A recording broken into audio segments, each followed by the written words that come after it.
To celebrate Aaron's 60 years, we decided to bring back our first store managers. Do you want affordable monthly lease payments? At Aaron's, the answer is yes. With no credit needed, the answer is yes. And for a limited time with 6 months same as cash. Right, Sam? 6 months same as crazy. It's crazy. It is crazy. And lease select products like this beautiful sectional for only $60 a month. $60 a month, I'll lose money. You'll save money. It's Aaron's 60th anniversary sale, so don't miss it.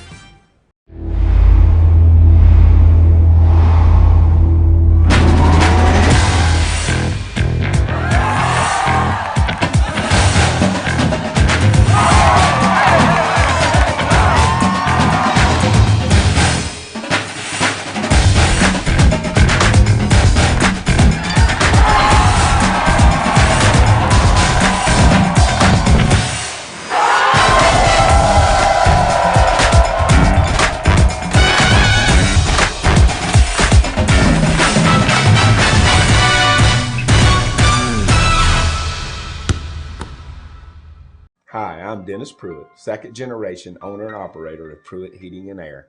My dad, H.C. Pruitt, started the business in 1978. We emphasize Christian values and base our operation on James 4:17. We specialize in service and repairs on all brands, along with maintenance agreements, indoor air quality, and free estimates for replacement equipment or new installations. As you can see, we have a full staff waiting to serve you. To celebrate Aaron's 60 years, we decided to bring back our first store managers. Do you want affordable monthly lease payments? At Aaron's, the answer is yes. With no credit needed, the answer is yes. And for a limited time with 6 months same as cash. Right, Sam? 6 months same as crazy. It's crazy. It is crazy. And lease select products like this beautiful sectional for only $60 a month. $60 a month, I'll lose money. You'll save money. It's Aaron's 60th anniversary sale, so don't miss it.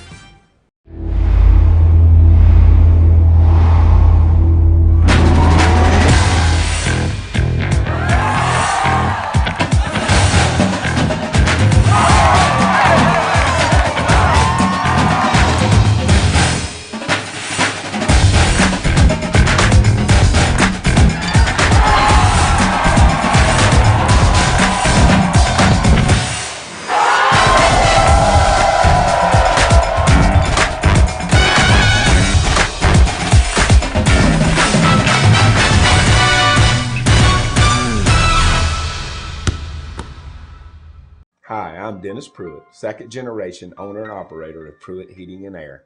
My dad, H.C. Pruitt, started the business in 1978. We emphasize Christian values and base our operation on James 4:17. We specialize in service and repairs on all brands, along with maintenance agreements, indoor air quality, and free estimates for replacement equipment or new installations. As you can see, we have a full staff waiting to serve you.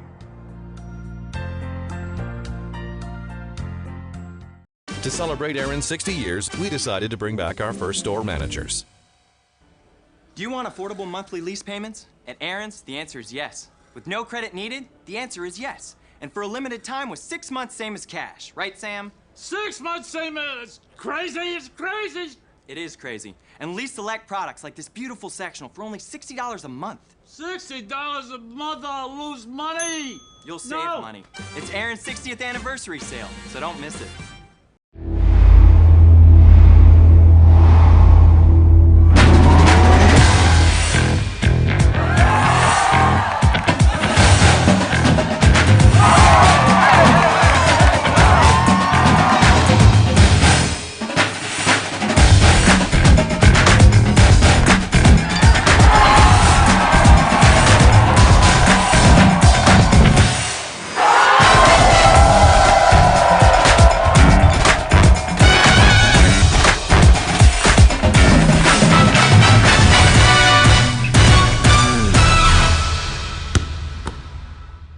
Hi, I'm Dennis Pruitt, second generation owner and operator of Pruitt Heating and Air.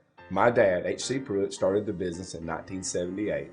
We emphasize Christian values and base our operation on James 4:17. We specialize in service and repairs on all brands, along with maintenance agreements, indoor air quality, and free estimates for replacement equipment or new installations. As you can see, we have a full staff waiting to serve you. To celebrate Aaron's 60 years, we decided to bring back our first store managers. Do you want affordable monthly lease payments? At Aaron's, the answer is yes. With no credit needed, the answer is yes. And for a limited time with 6 months same as cash. Right, Sam? 6 months same as crazy is crazy. It is crazy. And lease select products like this beautiful sectional for only $60 a month. $60 a month, I'll lose money. You'll save money. It's Aaron's 60th anniversary sale, so don't miss it.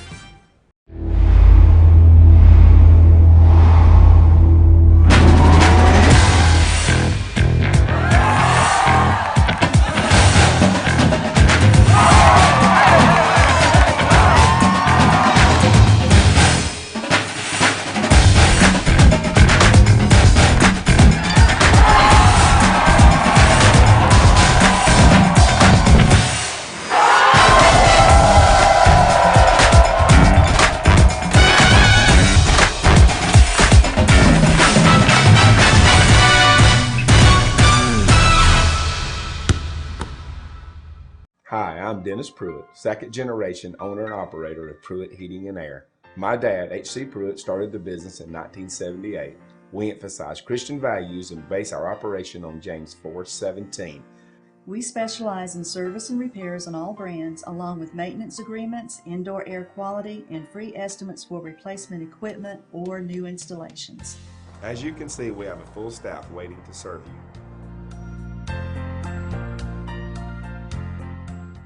To celebrate Aaron's 60 years, we decided to bring back our first store managers. Do you want affordable monthly lease payments? At Aaron's, the answer is yes. With no credit needed, the answer is yes. And for a limited time with 6 months same as cash. Right, Sam? 6 months same as crazy is crazy. It is crazy. And lease select products like this beautiful sectional for only $60 a month. $60 a month, I'll lose money. You'll save money. It's Aaron's 60th anniversary sale, so don't miss it.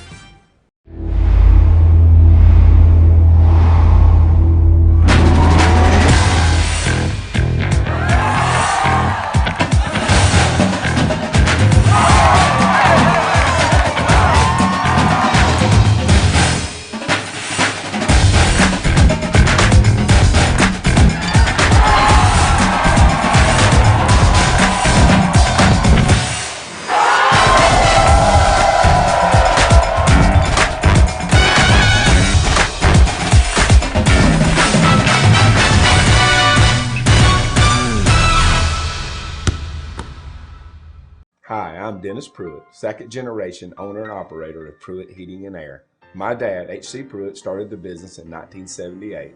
We emphasize Christian values and base our operation on James 4:17. We specialize in service and repairs on all brands, along with maintenance agreements, indoor air quality, and free estimates for replacement equipment or new installations. As you can see, we have a full staff waiting to serve you. To celebrate Aaron's 60 years, we decided to bring back our first store managers. Do you want affordable monthly lease payments? At Aaron's, the answer is yes. With no credit needed, the answer is yes. And for a limited time with 6 months same as cash. Right, Sam? 6 months same as crazy is crazy. It is crazy. And lease select products like this beautiful sectional for only $60 a month. $60 a month, I'll lose money. You'll save money. It's Aaron's 60th anniversary sale, so don't miss it.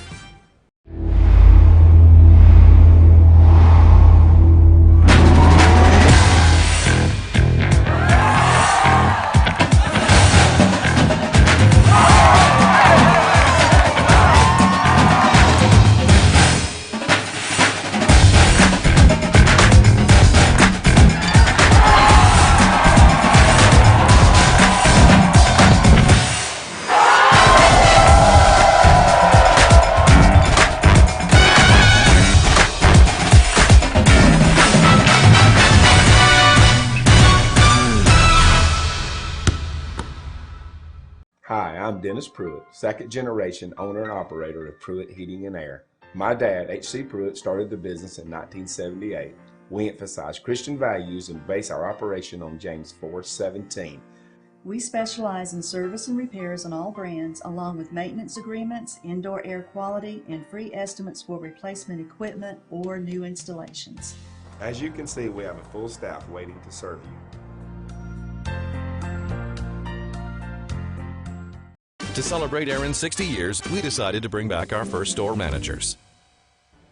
Do you want affordable monthly lease payments? At Aaron's, the answer is yes. With no credit needed, the answer is yes. And for a limited time with 6 months same as cash. Right, Sam? 6 months same as crazy is crazy. It is crazy. And lease select products like this beautiful sectional for only $60 a month. $60 a month, I'll lose money. You'll save money.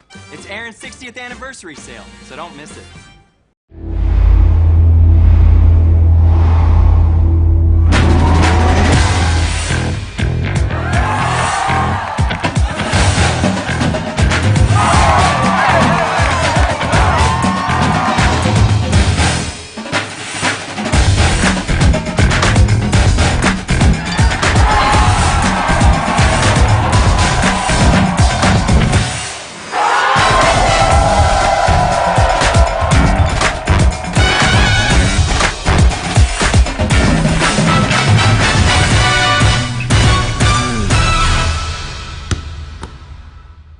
Hi, I'm Dennis Pruitt, second generation owner and operator of Pruitt Heating and Air. My dad, H.C. Pruitt, started the business in 1978.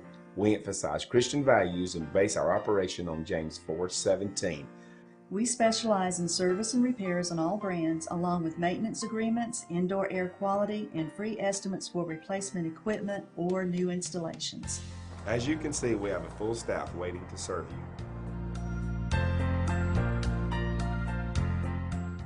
To celebrate Aaron's 60 years, we decided to bring back our first store managers. Do you want affordable monthly lease payments? At Aaron's, the answer is yes. With no credit needed, the answer is yes. And for a limited time with 6 months same as cash. Right, Sam? 6 months same as crazy is crazy. It is crazy. And lease select products like this beautiful sectional for only $60 a month. $60 a month, I'll lose money. You'll save money. It's Aaron's 60th anniversary sale, so don't miss it.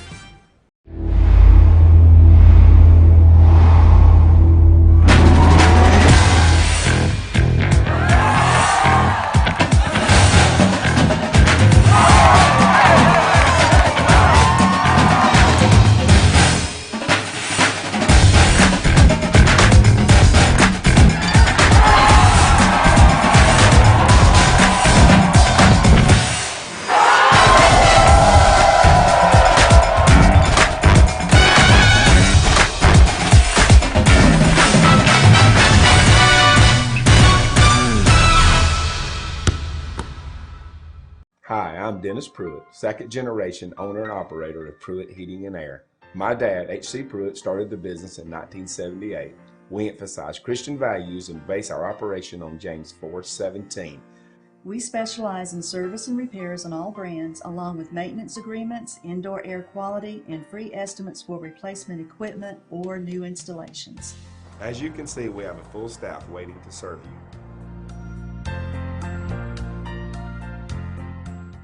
To celebrate Aaron's 60 years, we decided to bring back our first store managers. Do you want affordable monthly lease payments? At Aaron's, the answer is yes. With no credit needed, the answer is yes. And for a limited time with 6 months same as cash. Right, Sam? 6 months same as crazy is crazy. It is crazy. And lease select products like this beautiful sectional for only $60 a month. $60 a month, I'll lose money. You'll save money. It's Aaron's 60th anniversary sale, so don't miss it.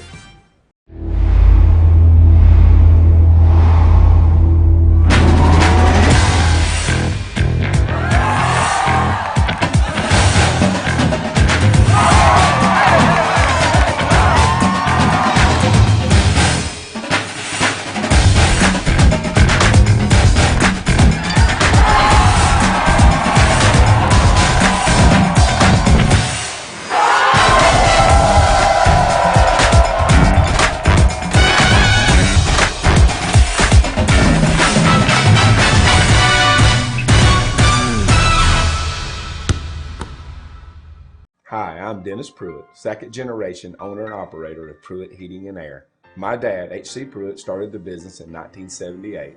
We emphasize Christian values and base our operation on James 4:17.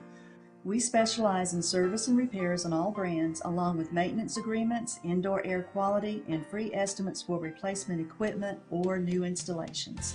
As you can see, we have a full staff waiting to serve you. To celebrate Aaron's 60 years, we decided to bring back our first store managers. Do you want affordable monthly lease payments? At Aaron's, the answer is yes. With no credit needed, the answer is yes. And for a limited time with 6 months same as cash. Right, Sam? 6 months same as crazy is crazy. It is crazy. And lease select products like this beautiful sectional for only $60 a month. $60 a month, I'll lose money. You'll save money. It's Aaron's 60th anniversary sale, so don't miss it.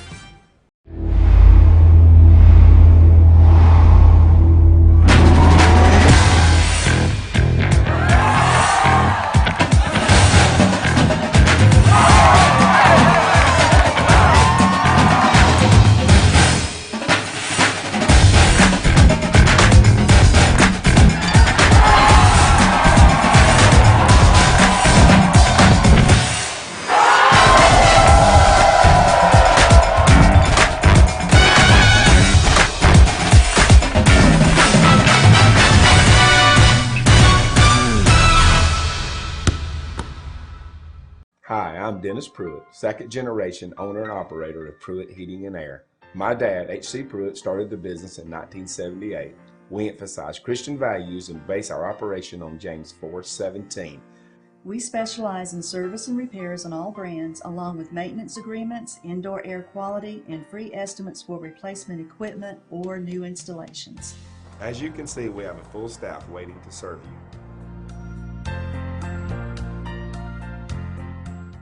To celebrate Aaron's 60 years, we decided to bring back our first store managers.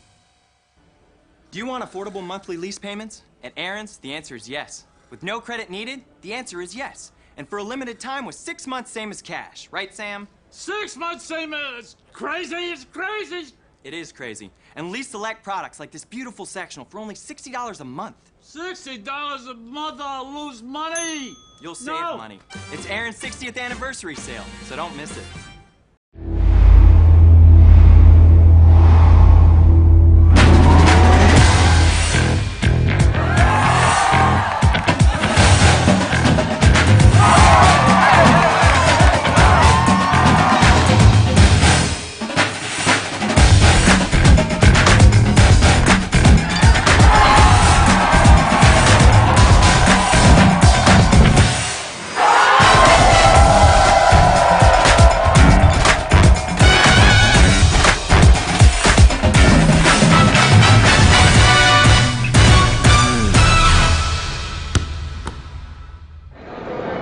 Good afternoon and welcome to Buford Arena in beautiful Buford, Georgia, just north of Atlanta, as we have a critical, high energy, if I might say it, matchup today as the Atlanta Havoc will take on the Carolina Energy.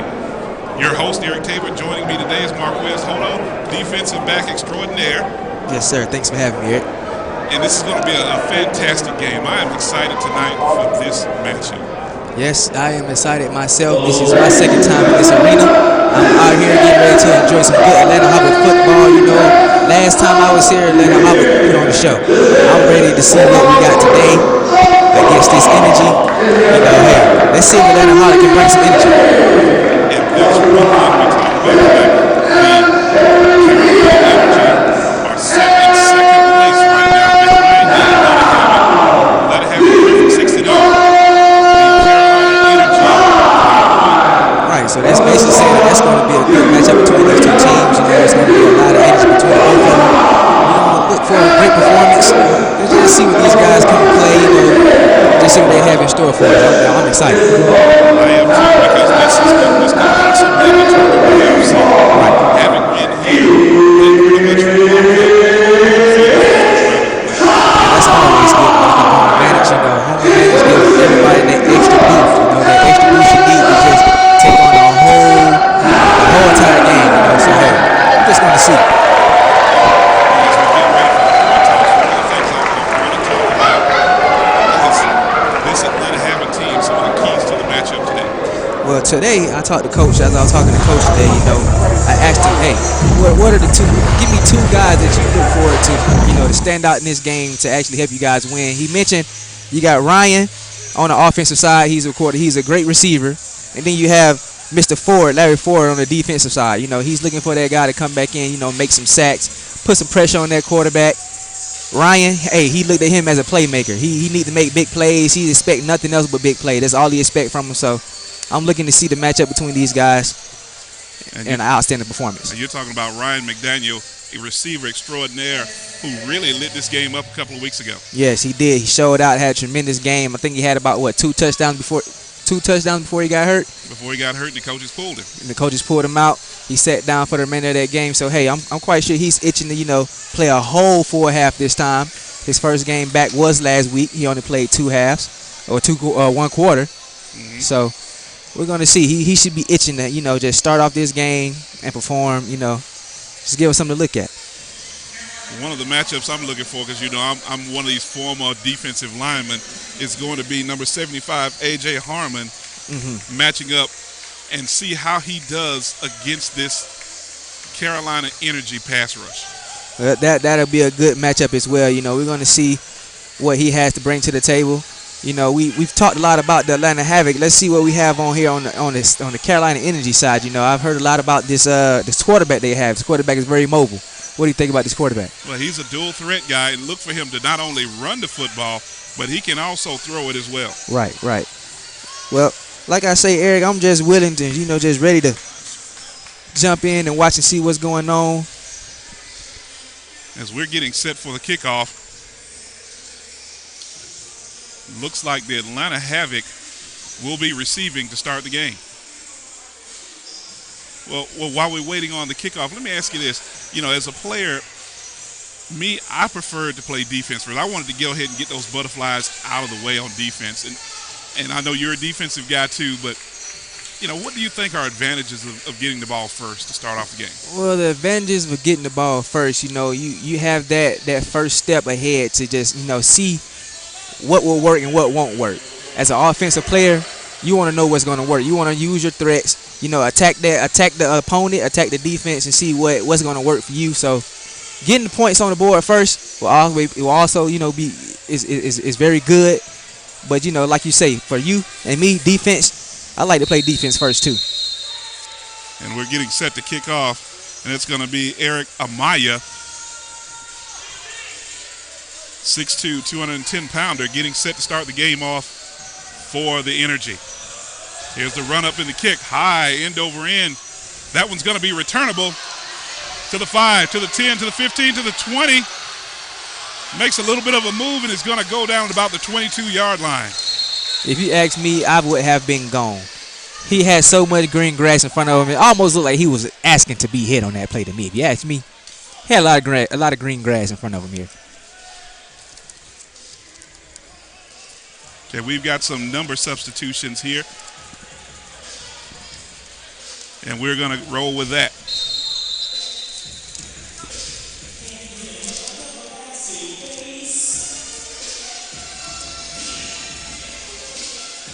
As we are getting started here, Coach Rez, as they like to call him, sends in the play. The Havoc is going to start off under the huddle. And we've got flags right there. We're going to get a false start against the Havoc. They're going to say that McDaniel moved before the snap.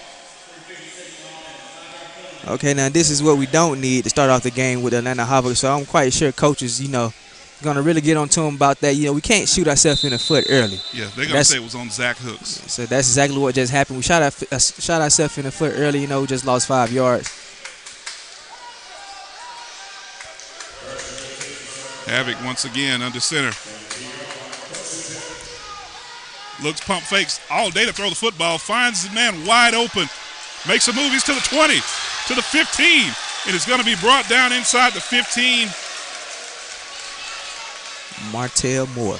And that was Martell Moore, 6'1", 195 pounds. That's a great play by him. He beats his opponent. He gets into the middle of the field, concentrates on that ball. He catches it when you thought he was down. Hey, he picks up another extra 6 yards. That's what I like. Now it's 1st and 10. Ball inside the 15-yard line, spotted at about the 12.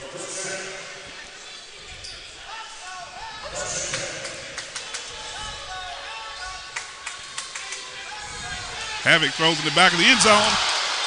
Led him just a little too far. Just over the top of my guy. That's my guy right there, man, Mr. Ryan. Watch the replay.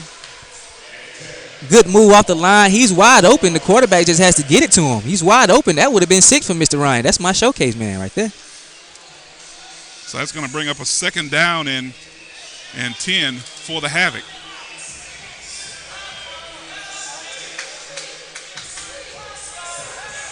And Lee Chappelle under center. He's got trips to his far side. He's the snap. He's going to drop back. Waits. He got a man open in the back of the end zone.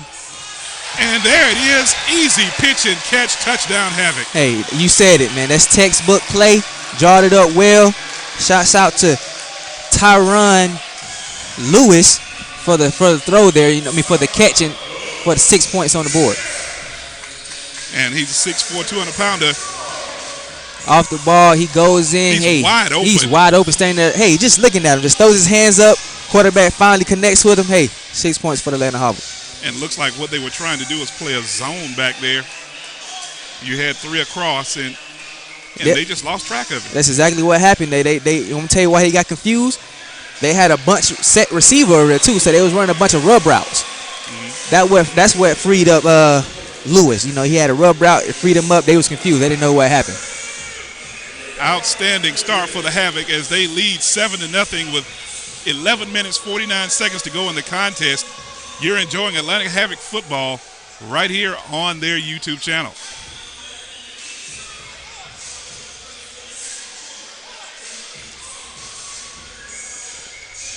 We've got 11:49 to go, and this has been a great start if you're a Havoc fan.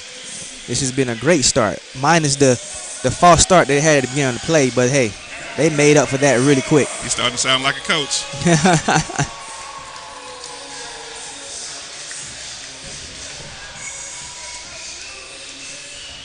We're going to be set up here to kick off the ball.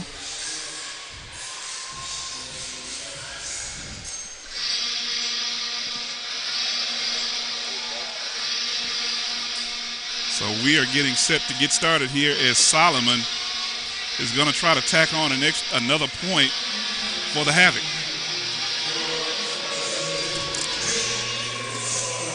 But here's the question. Last game here, he had a little trouble with the Jumbotron overhead. Right, and I was watching him warm up today. It seems like he's found his swag in his kicking now. Watching him warm up, he kicked it through the upright a couple of times, and a couple of times he missed. So one thing we can say that he did not hit the Jumbotron in those kick out, though, warm up. So we're going to see what's going to happen right now.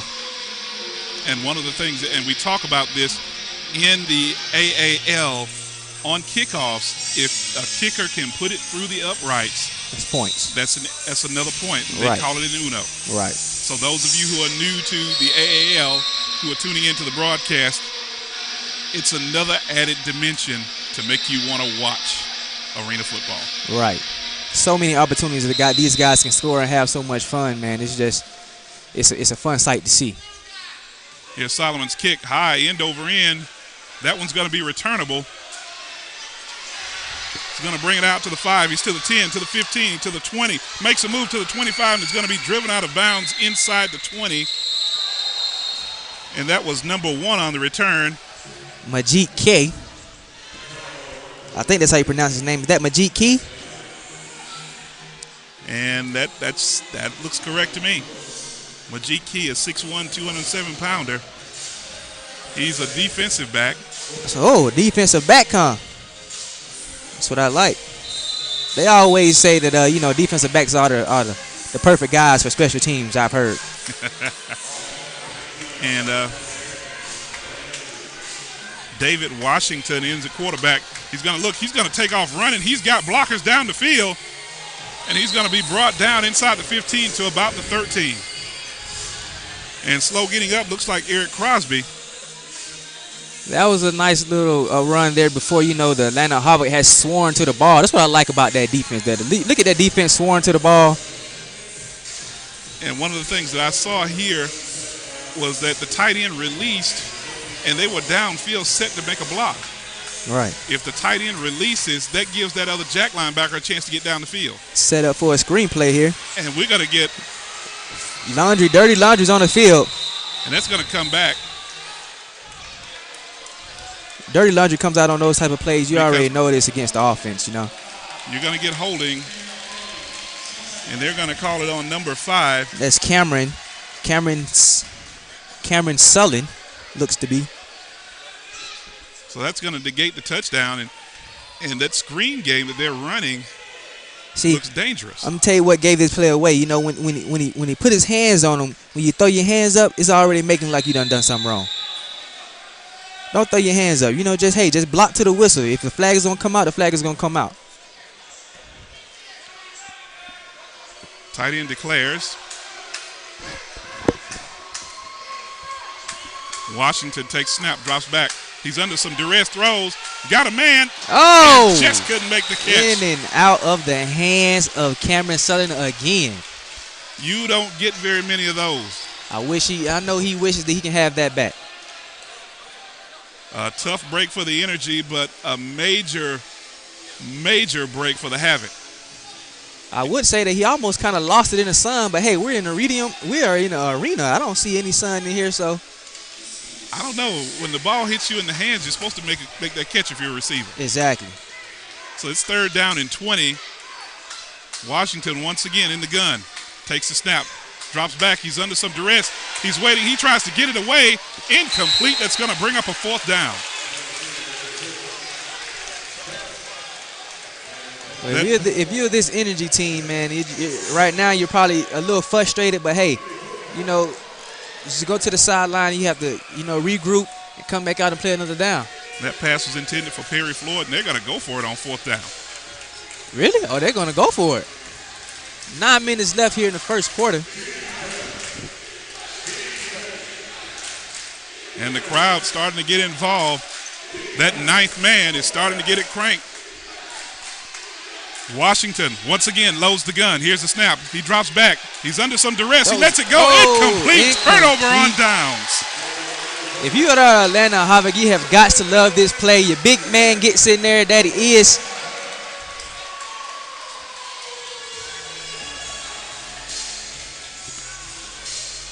The big man for the Atlanta Havoc gets in there with his hands up, man. He blocks that vision of the quarterback. And that's your defensive end. And watch him. He gets a great move and a great swim technique around the tackle. He does get his hand on the arm. It forces him to change. He gets his hand on the arm. Okay, so basically we have 2 people that hit that ball. We got one defensive end. We have the other big guy in the middle that gets his hands up and blocks it as well. Outstanding job. You talked about this Havoc defensive line being the difference in this game. Right. You know, it's like I say, that line is going to be a big difference in this game. You know, as I talk to Coach, the coach looks for, Mr. Larry Ford here to make some plays. Basically, he's looking for the whole team to step up and make plays for this defense, And we've got a media timeout. And we're going to keep it here as we see they're giving away some paraphernalia to some of the Havoc fans that are here in the arena.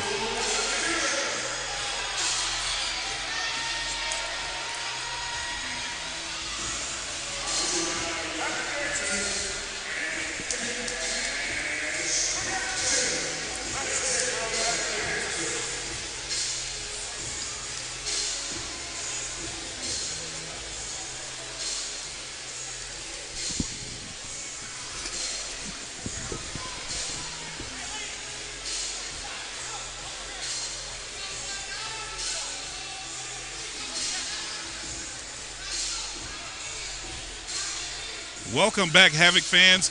The score, Havoc lead at 7-0. 8:40 to go in the first quarter. Right now, it's all Atlanta Havoc. They started off the game with a touchdown catch of 13 yards, and right now that's where it stands. Defense makes a major stop to get a turnover.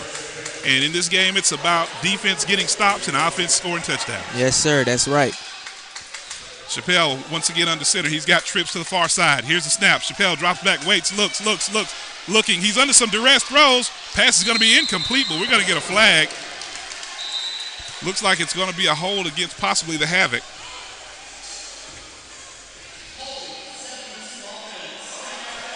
Holding on Mr. Tyshawn Henderson from Clark, Atlanta, is about 6'7", 330.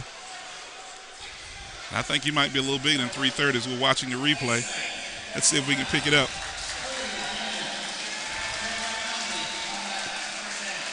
Oh, they're going to say he was laying on him. I was about to say, to me, that I don't see a little, holding, but I did see a little hand facement. No, they're going to call it against. It's going to be against the energy. Well, if you're a Havoc, then that works in your favor. So now it's 1st down and 10. Ball is spotted at the 14-yard line. Another break for the Havoc.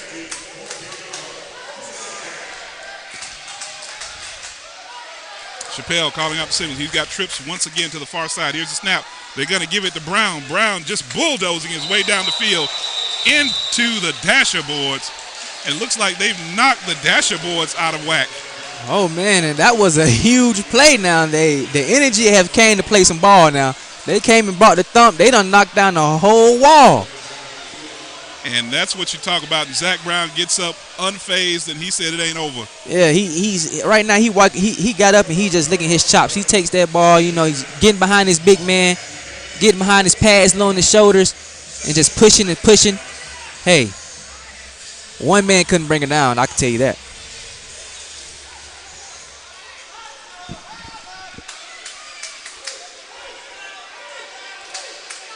Here we go. Chappelle once again under center. 2nd down and about 9 to go. Pickup of 1 yard. High motion man in the trips formation. And we've got motion. Dirty laundry on the field. Looks to appears that we have a false start on the energy.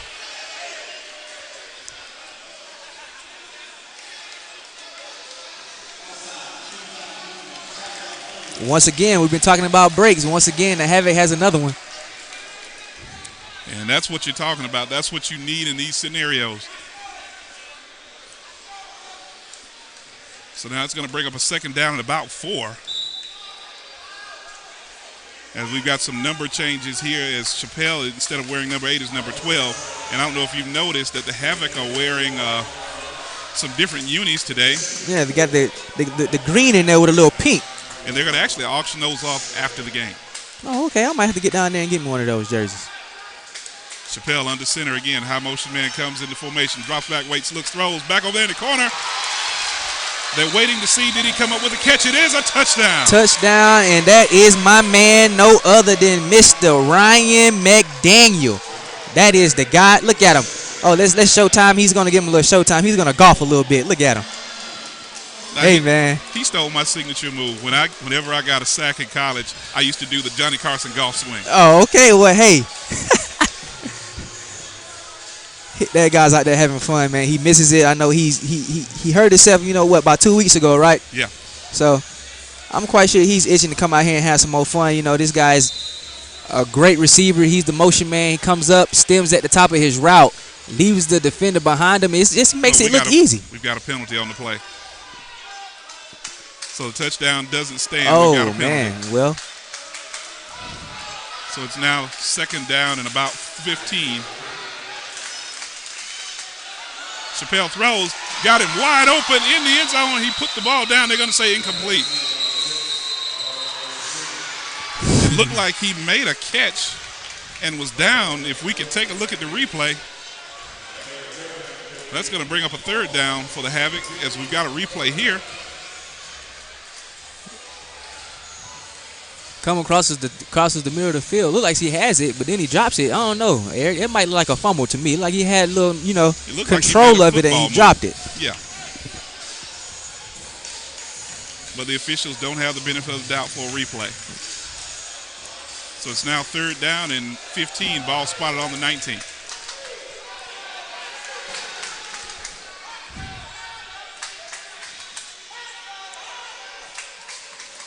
Here's the snap. Chappelle drops back all day to throw the football. Throws down the field.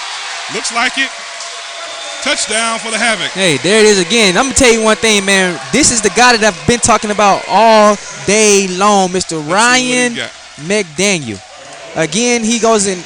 They took his first touchdown away, but he's going to come back and get another one. He's going to showtime it up. The same celebration. This time it sticks.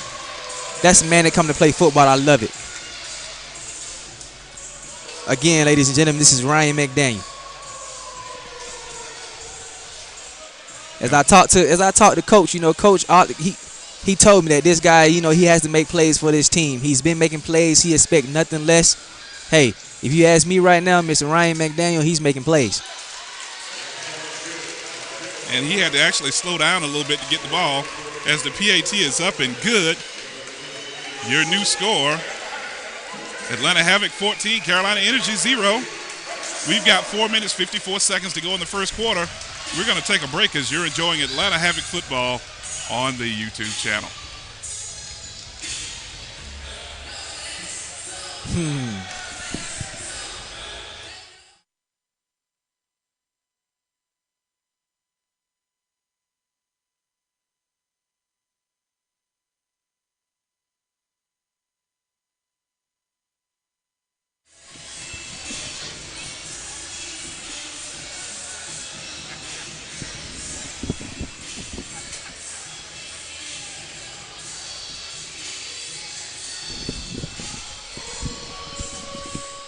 We're getting set for another Jed Solomon kickoff.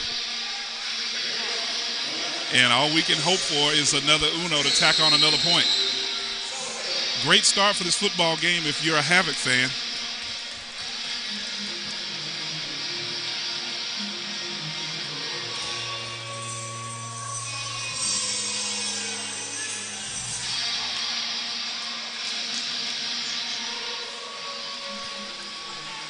Kick is up. The ball is returnable as the Energy takes it midfield before a swan of Havoc comes to tackle him down here on the 9-yard line. Anson Yarborough leading the way. If you look at him, 6'2", 265 pounds from South Carolina. Watch here. He's right there in the middle of it. How can a big guy be down the field that quick? That's a question that I was just going to ask myself.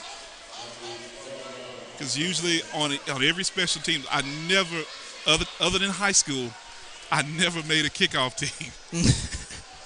Well, you got to have some type of speed and some type of, agility. Obviously, that guy has a little speed and agility to get down there on the field and make plays. Washington's going to give it to his big fullback. And that's Josh Doler. And he's going to bulldoze his way and pick up about 3-5 yards. It's going to bring up a second down and a short 6.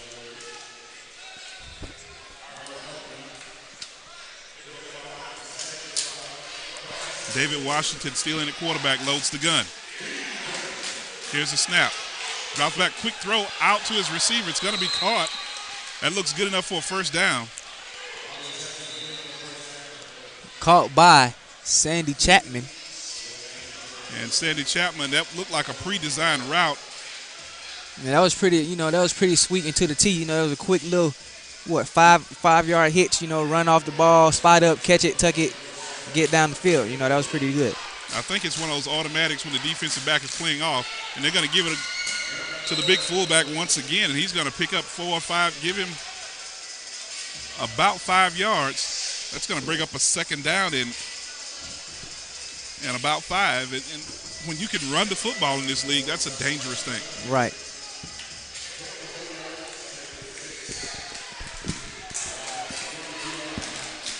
Washington again loads the gun.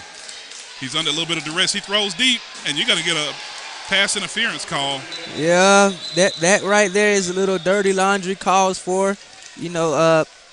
This is Roach Jackson now. They call him LJ. But in this league, as a defensive back, they teach you go ahead and interfere rather than giving up a touchdown. Correct. So I guess in this case, that's a good play on his end. But, hey, you shouldn't be in that position. But that was close right there. He was riding his back, but I really couldn't see. And they're going to give it to the fullback once again, and they're going to knock down the wall. They're bringing down the house tonight. As you can tell, this is a physical game. Both teams won it, and it looks like the Energy have finally settled down a little bit, and they're starting to move the football. Yes, I can see that. Seems like they have found their little way, moving down the field, and that's what it's all about. You got to find what works for you. Right now, what's working for them. Washington going to throw that screen pass again. And it looks like he's in the end zone for a touchdown. Touchdown that looks to seem to be Perry Floyd with a touchdown. And that's a tough break as they've cut into. It was pretty simple here. Lead. Like it's a pretty simple screen play. You know, catch, go upfield and get on the outside. You know, you got good blockers here. That's a good block right here by that looks to be And it looked like almost a block in the back right there.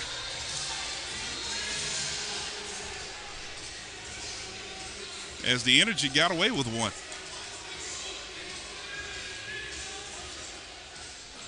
We got ourselves a game here now. And on to tip the PAT as Erica Maya. The kick is up. Looks good, and it is good. Your new score with 1:06 remaining in the first quarter. The Atlanta Havoc 14, the Carolina Energy 7.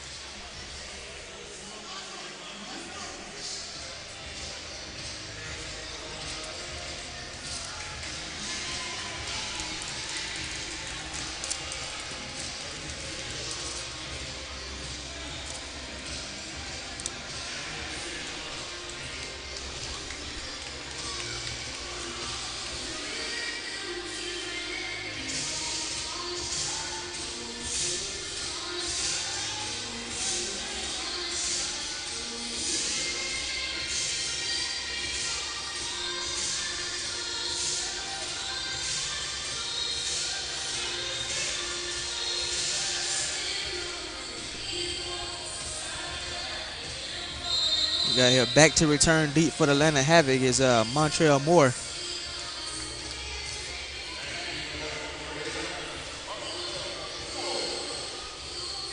Mayo set to kick this one off. Here's the kick, high, end over end. That one is not going to be returned. The ball will come out to the 20-yard line. So with 1:06 remaining, Havoc lead by 7.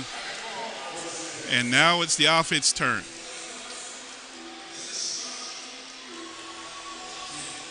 So let's see what Coach Rez has in mind for this series of plays. You know, with 1:06 left, do you think this coach, you think he's trying to score?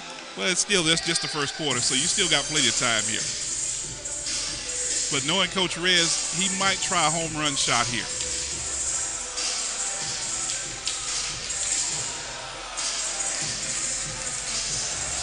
Zach Hooks declares as a tight end. Chappelle under center, drops back, throws. He got it. Oh, my. He had McDaniel open. Just couldn't get it to him. Looked like McDaniel slowed up a little bit because he saw that wall. As he clears this line, you know, he's open at the top of his route. The quarterback just had to get it to him, you know. Quarterback just misled him just a little bit. You know, you don't really miss too many balls when you throw it to Ryan McDaniel. That's my man there. Don't be surprised if you see Chappelle say, I'm going to come back to you. Oh, of course. Why wouldn't you? Chappelle once again under center. Here's the snap. They're going to give it out to Brown. Brown makes a move. He just makes it up to midfield, picks up 5 yards. A great run by Zach Brown. They call him ZB. ZB, Zach Brown. Big man moves. Big man can run. Get out the way. He's tumbling down the field for 5 extra yards. Hey, it's a nice play. And can you believe this guy was a linebacker all the way through school? I cannot. And that'll end the first quarter. Zach Brown, to give you a little history behind him, he's a South Georgia guy. He's from Tifton, Georgia. Oh, okay. Well, hey. Now that you say Tifton, you know, hey, Tifton likes to, those guys down there like to eat. They like to eat down in Tifton. He's a big, healthy guy, man. You know, hey, if it was me and him one-on-one, I'm going to have to chop him down low. I would not head up with him. Mr. ZB. Great game so far. If you're a Havoc fan, giving you a recap of the first quarter. Started off with a touchdown, a 13-yard catch by Thyron Lewis Sr., followed by your man Ryan McDaniel with a 19-yard reception, and then Energy finally get on the board with 106 remaining with a 3-yard reception from Floyd. And there we have 14-7 your score at the end of the first.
We're ready for another quarter of Rock'em Sock'em action. Eric Tabor along with Marquez Hodo bringing you all of the action of the Atlanta Havoc play-by-play, tackle-by-tackle. Yes, we are live here from the Buford Arena. So far, I am enjoying the action of this game.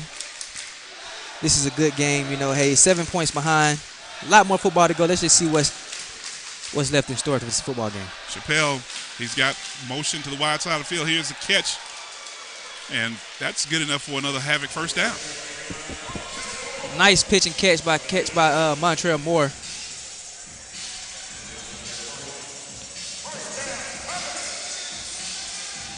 And Martell Moore, the 6'1", 195-pounder from Northern Illinois. Nice play here. He just comes up, sits in the middle of the field, finds an opening, catches the ball, you know, and just covers up. Hey, positive yards, always good to me. And that was a great combo route. Now you've got trips to the near side with a high motion man coming to the far side, and that's Theron Lewis Sr. Here's the snap. And he's going to go for Lewis, wide open in the back of the end zone. But we've got a flag on the play.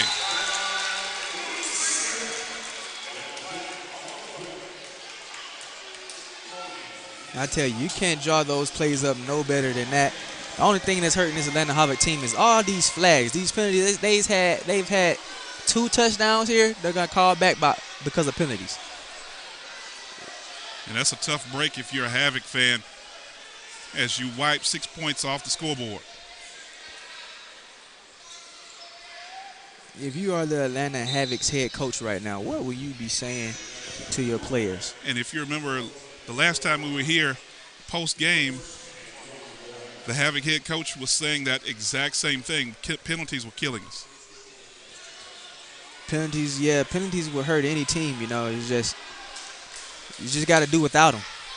Yes, some penalties can happen, but hey, if you want to avoid them, you can avoid them. Chappelle once again under center. Lewis, the high motion man, drops back, waits, looks, throws. He's got him in the back of the end zone. Could it be? Looks like, couldn't hold on to Eric, it. to me, that kind of looked like the same play. Only thing they did was switch sides. Exactly. That's exactly what happened. And it was a great combo route. The DB was beat on the play. It was almost a perfect pass, but all we can say is he might have led Lewis a little too far. Well, let's just see. We got him in the middle of the field. He's wide open. I don't think he let him far at all. It's just, you know, that defender came in with his hands and probably the receiver got, you know, just misjudged the ball. That's probably what happened to me.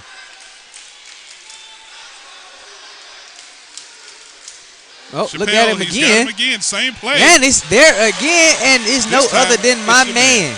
main man, Ryan McDaniel, for his second touchdown of the day. Would have been 3, but it's his second touchdown of the day. Can't ask for no more. Outstanding performance from this guy right here. Somebody needs to give him some water because he's on fire.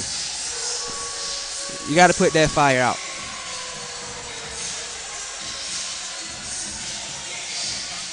Nice play. Nice play.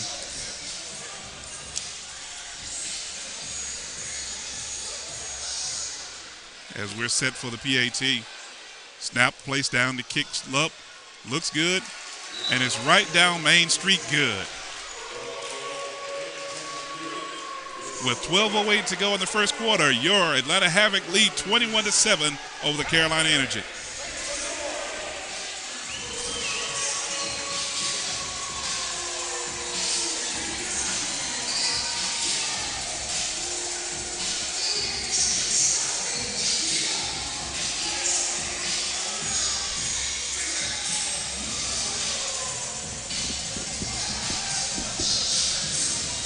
Got a little camera action here, man. These guys are having so much fun.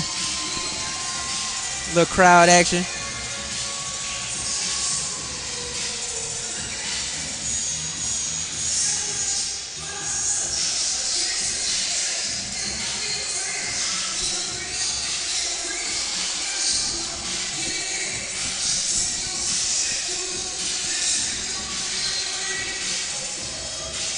An outstanding game so far for your Havoc. The only blemish was the Floyd T.D. reception for the Energy to give them their only 7 points of the game contest so far.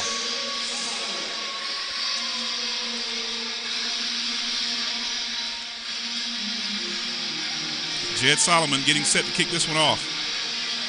Back deep to receive for the Energy is Majid Key. And it's going to be a squib kick. He's to the 15, to the 20. Makes a move. He's to midfield. And he's going to go out of bounds in Havoc territory around the 22-yard line. So great field position for the Energy.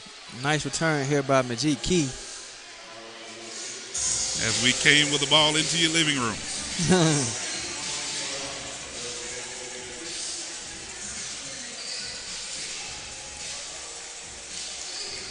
11:37 clock running to go in the half. Let's see if this defense can get a stop.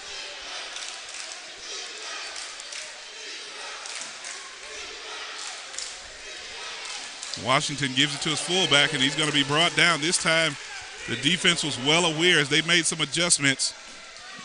Yeah, it looked like he ran right into the arms of the big guy named Brandon Lampkin. Brandon Lampkin for the Atlanta Havoc was on that play there. 6'5", 315 pounds from the University of Arkansas. We're under 11 minutes to go in the half. Washington once again loads the gun. Here's the snap. Washington drops back.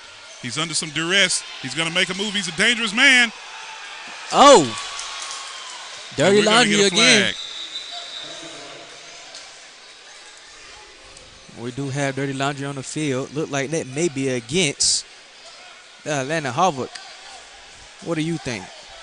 Let's wait and see, because he did not make a move looking back at the football, so it would be a defensive pass interference.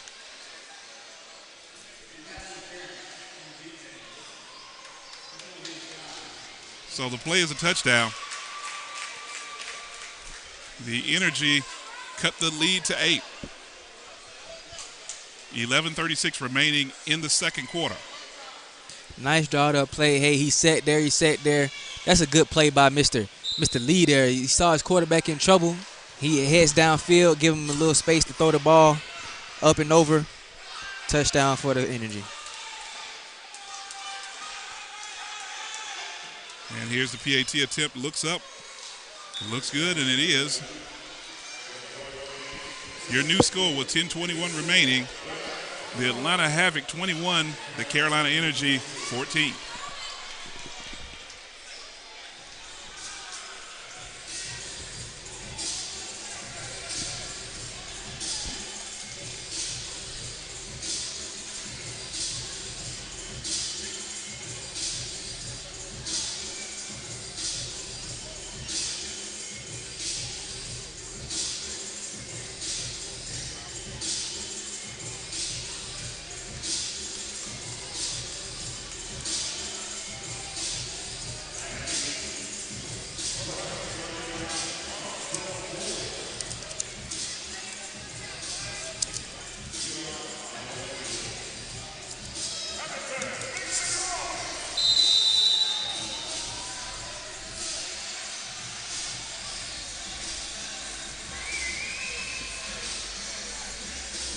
back deep to receive again is Montrell Moore for the Atlanta Havoc.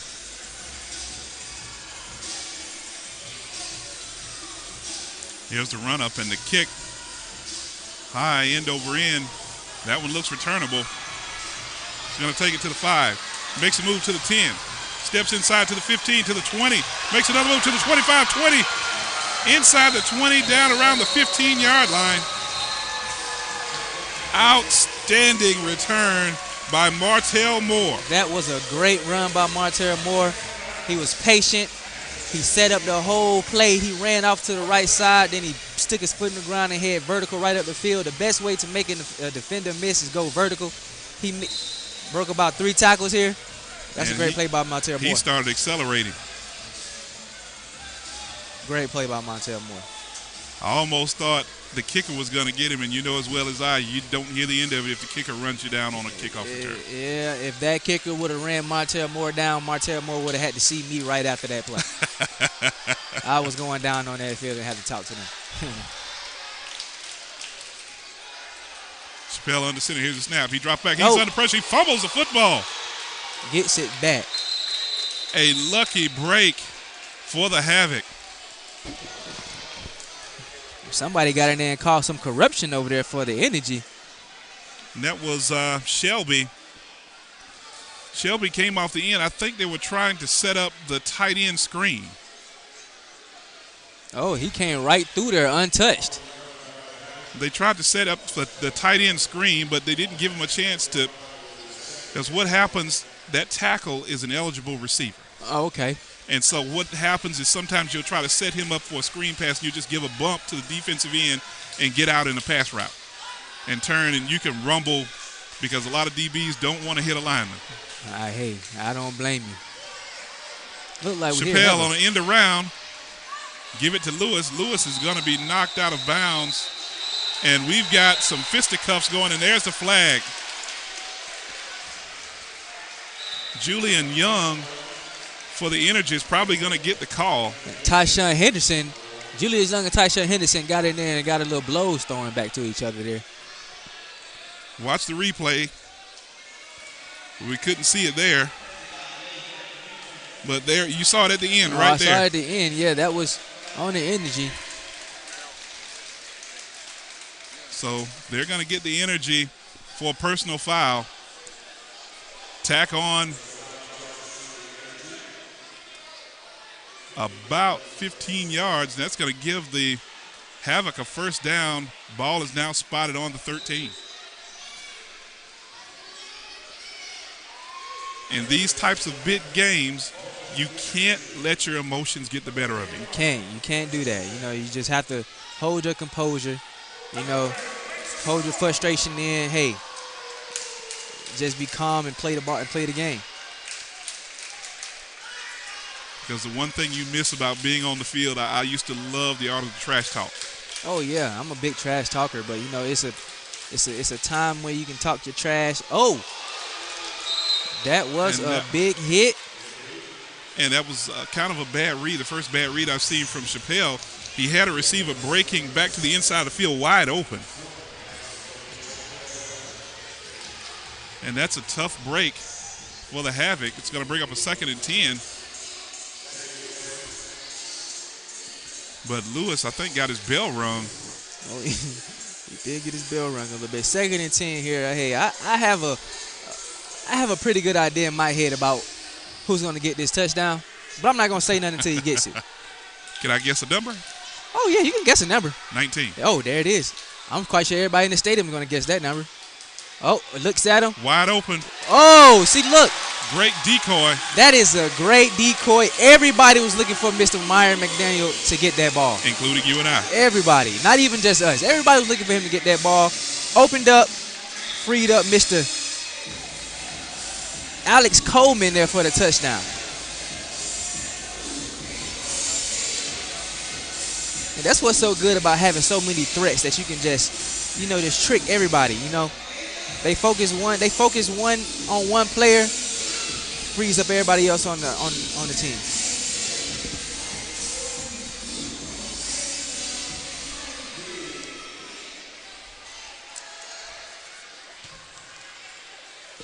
That was a well drawn up play by Atlanta Havoc.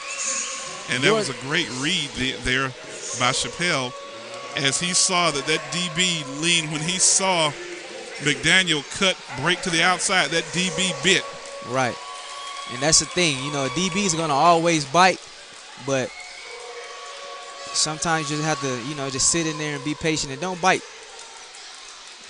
So right now, the Havoc with a 14-point bulge with 6:14 to go in the half.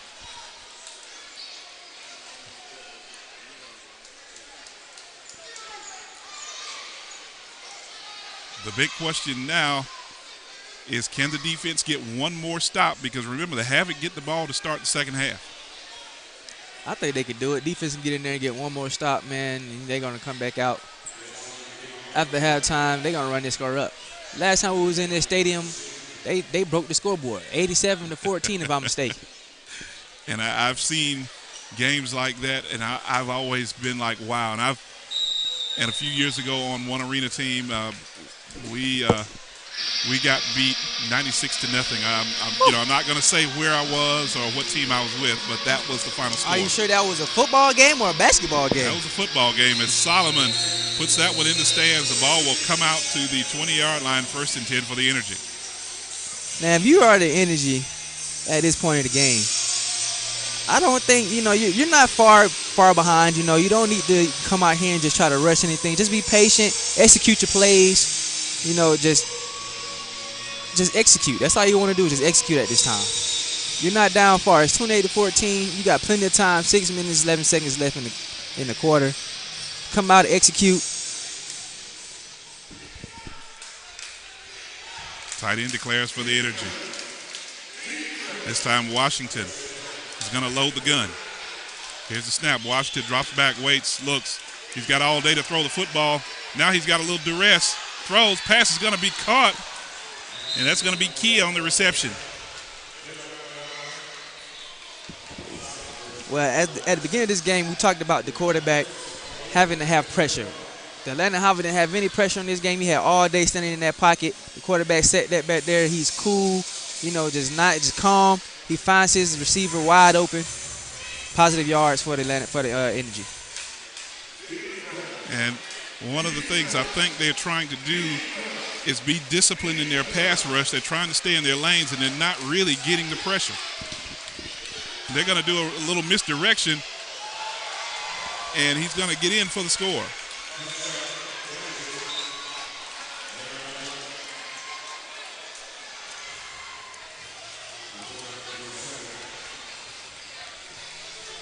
Looks like that's the touchdown by Mr. Perry Floyd there.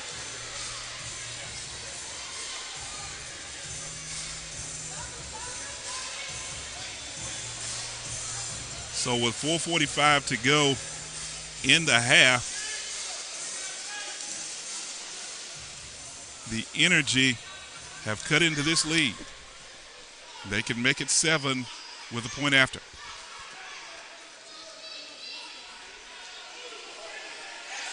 Here's a snap, place down, the kick looks up. Looks good, and it is good. Your new score, Carolina 21, Atlanta 28. We've got 4:21 remaining. Stay tuned. We've got more action coming up here at the Buford Arena.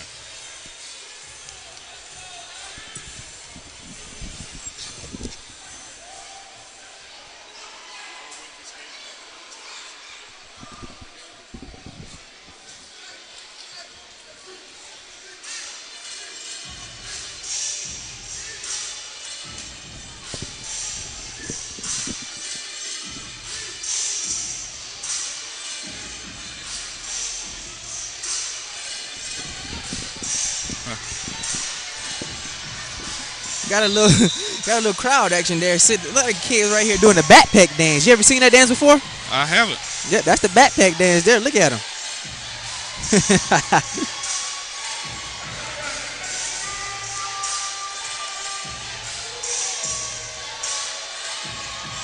Hey, that's my guy jersey there, McDaniel. I gotta get me one of those jerseys. Yes, sir.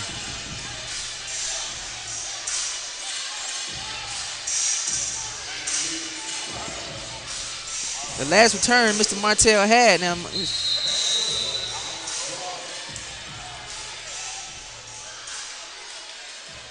Outstanding job on graphics by technical producer, director, technical director extraordinaire Eric Taylor II. This one's going to be returnable. He's to the 10, to the 15. He makes a move. He's to the 20. Cuts back. He's to the 25.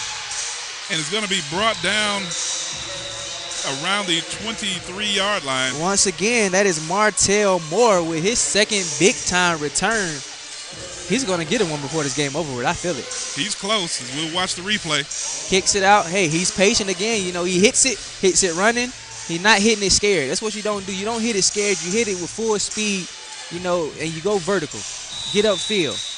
The thing that I enjoyed about this, I didn't see him doing all that dancing. He just went north and south. That's exactly what I'm saying. And one of your former coaches, Mike White, would love that kind of back. Yes, sir. That's what you want to do. You get vertical. You're much faster when you're running straight than going side to side. Chappelle takes a snap. They're going to give it out to Zach Brown. Zach Brown tries to make a move, and he almost gets away. Gets back to the line of scrimmage.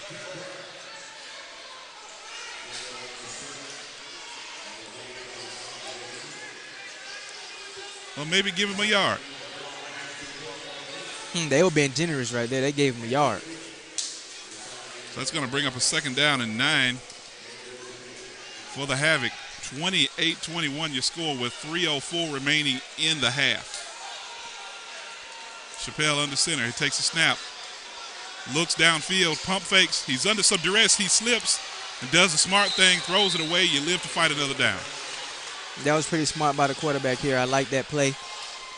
Like you said, he took the words right out of my mouth. He throws it away, you live to play another down. And that's the thing you always talk about in arena football. You live to fight another down. You know, you don't want to have negative plays. You'll take the positive, even if it's you're about to go down for a sack. Give the fans a souvenir. Right. And that's another thing I do love about arena football is that if the ball goes in the stands, it's a souvenir for the fans, just like in baseball. All right, that's pretty cool. They should throw us one up here. Chappelle once again under center. Here's the snap. Drops back, waits, looks, throws. Got him wide open. Makes a move. He's inside the 10, brought down inside the 5-yard line. Spot him at the 4.5. Again, that is Martell Moore. This guy, y'all gonna know this guy before this game is over with. Martell Moore is all I've been calling all game. This guy is having an outstanding game so far. And it looks like the Havoc have found another weapon. Yes. Moore beats the single coverage to the inside. Ball delivered exactly where it needs to be placed. Makes the move inside. 1st and goal. They're going to spot him at the 4.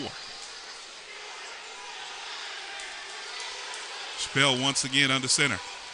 They're going to fake it to ZB, and they're going to make it bootleg, and Chappelle's going to try to get it in. He does. They're waiting on the official. The official rules touchdown. That was a dangerous play, but guess what? Chappelle says, show me the money. The quarterback said, hey, you guys are not going to leave me out of this action. I got to get me one, too. Look like the play might be under review.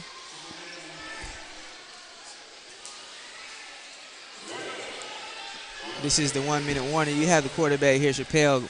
Rolls, he fakes out a handoff to the left. Rolls to the right. He's looking for a receiver, but he cannot find a receiver. He takes it down and scores it in himself.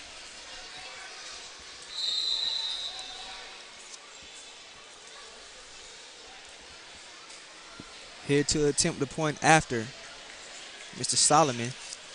PAT is up, and it is good. Your new score here at the Beaver Stadium is 35-21 with a minute left.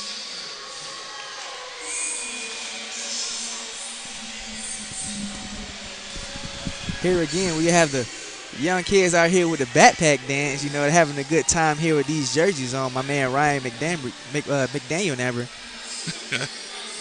Look at him go. I got to learn that dance one day. I've got to do the same thing. I don't know if I can move like that anymore. You can do it. So the Havoc extend the lead back to 14. 1-minute timing rules take effect now. as we've got some media time. We've got a media timeout going on. And while that's going on, let me explain what the 1 minute timing rules mean. Regularly during the game, we play with a running clock. So when we hit the 1 minute mark, NCAA Division II timing rules take effect. Right. In essence, on incomplete passes, the clock will stop. On out-of-bounds plays, the clock will stop.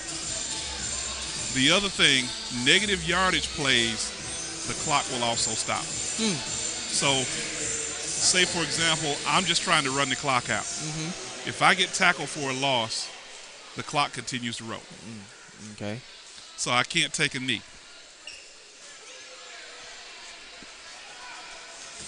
So that's going to be interesting as we're getting ready to start here with 1 minute remaining in the contest. We've got an outstanding game so far. If you're a Havoc fan, they lead 35-21. Like I said, 1 minute timing rules are in effect. As Jed Solomon is hoping to tack on another point. Here's a squib kick by Solomon. The ball hits the wall, so guess what? Play is blown dead. Blown dead. Now, if you are this energy team, 59.5 seconds left, what are you trying to do? Are you trying to score?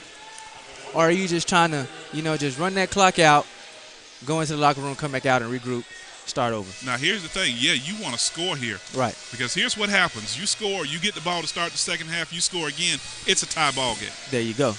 So now what the Havoc are going to try to do, and I've seen this with 1 minute to go, I've seen as many as 50 points scored in an arena football game in that 1 minute span. So this game is designed to be fast-paced as Washington once again loads the gun. He's going to take the snap, drops back.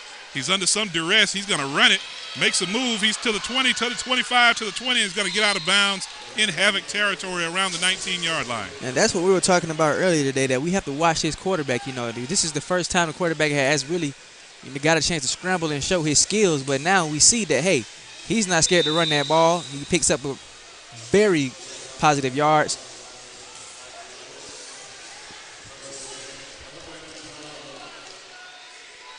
So 52.7 seconds to go.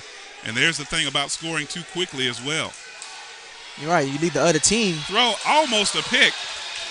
Scoring too fast also leaves the other team, time to score as well. And, we have this Atlanta Havoc team that has no problem with putting points on the board.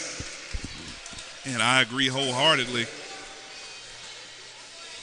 As we see Washington eyeing his receiver down, but great coverage downfield. And that's what you call a textbook blanket coverage. He used the sideline as an extra defender. There you go. Washington got to throw the quick screen pass. Oh. And it's going to be a first down. Look like LJ's looking for a flag, but I didn't see any flag there. That was a pretty good drawn up play there by the energy here. And they're going to say run the clock. He did not get the first down, so clock will continue to run. And that can be a blessing or a curse. Washington going to give it to his big fullback. Fullback makes a move to the outside. He gets the first down, and it's going to be brought down around the 7-yard line. And the Integer are going to take a timeout.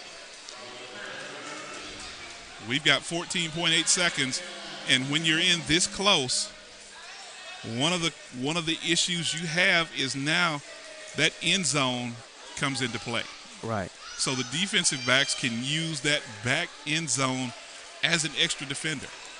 And if I was the Atlanta Havoc, I would definitely be using that end zone, using the sideline, using all my advantages to the best of my ability.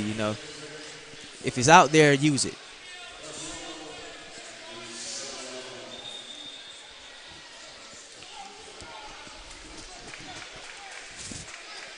Being that it's a short distance to the touchdown, I will also have to keep my eye on this quarterback as well.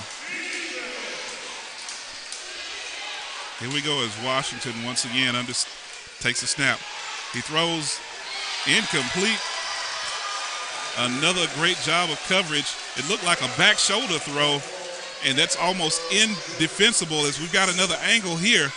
Defended, well played by Mr. LJ. You know, he was patient in the end zone. You know, you don't really have to backpedal a lot because the distance is already, you know, small. So he didn't backpedal that much. He sat there on that route, watched his receiver, broke on the ball. That was a nice play by Mr. LJ.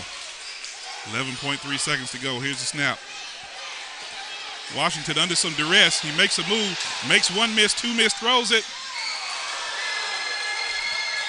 And they're going to say it's a catch. That is a catch by Mr. Daniel Lee.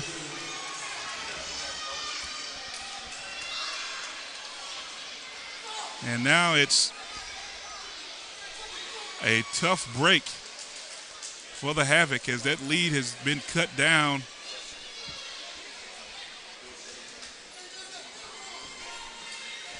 With 2.4 seconds to go. We've had a great second quarter of scoring.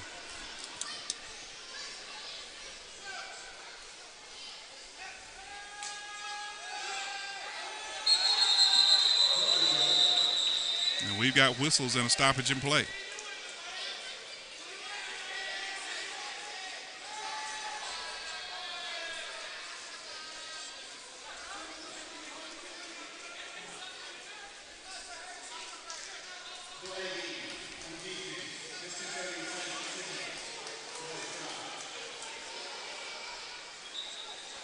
They're going to get the Havoc for a delay of game.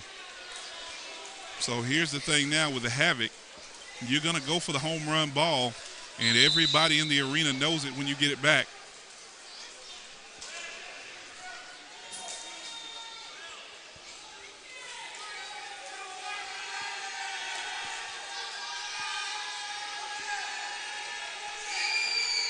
And they fake it, and he goes for two, and looks like he's in.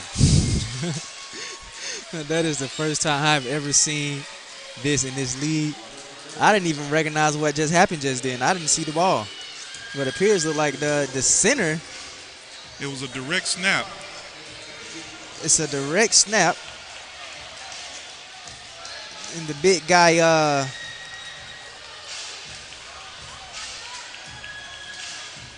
that was the fullback, number Sandy. 32. Oh. Oh, okay.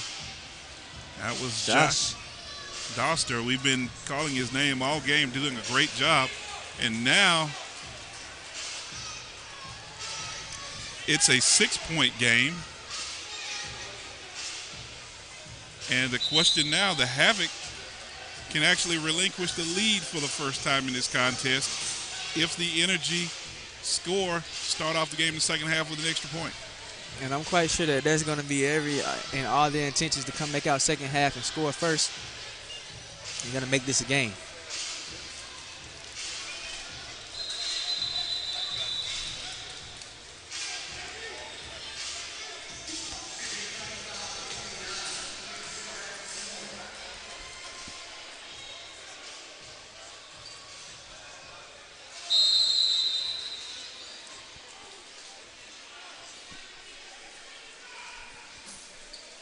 With 2.4 seconds. Here's the run up. They're going to squib kick it. They're just trying to run this clock out. And it could be a dangerous move. He can pitch it back if he likes. And that should end the half. Almost disaster for the Energy on a squib kick. As we've got halftime, your score. The Atlanta Havoc 35, the Carolina Energy 29. We're going to take a break as you're enjoying Havoc football right here on the AAL Atlanta Havoc YouTube channel.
Dennis Pruitt, second generation owner and operator of Pruitt Heating and Air. My dad, H.C. Pruitt, started the business in 1978.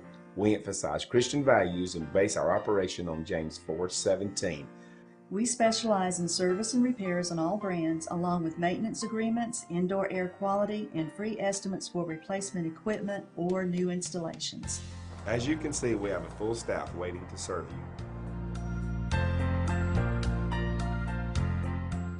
To celebrate Aaron's 60 years, we decided to bring back our first store managers.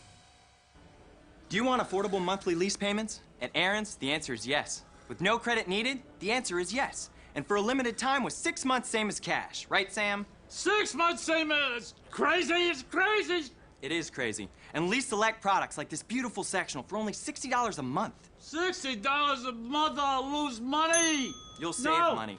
It's Aaron's 60th anniversary sale, so don't miss it.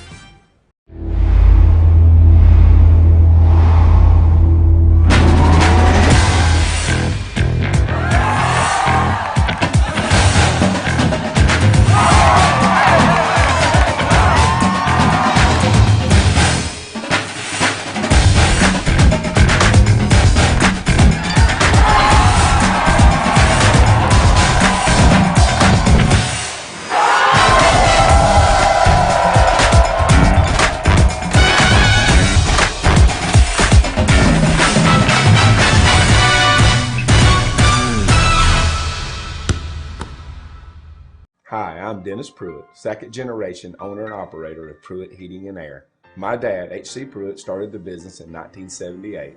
We emphasize Christian values and base our operation on James 4:17. We specialize in service and repairs on all brands, along with maintenance agreements, indoor air quality, and free estimates for replacement equipment or new installations. As you can see, we have a full staff waiting to serve you.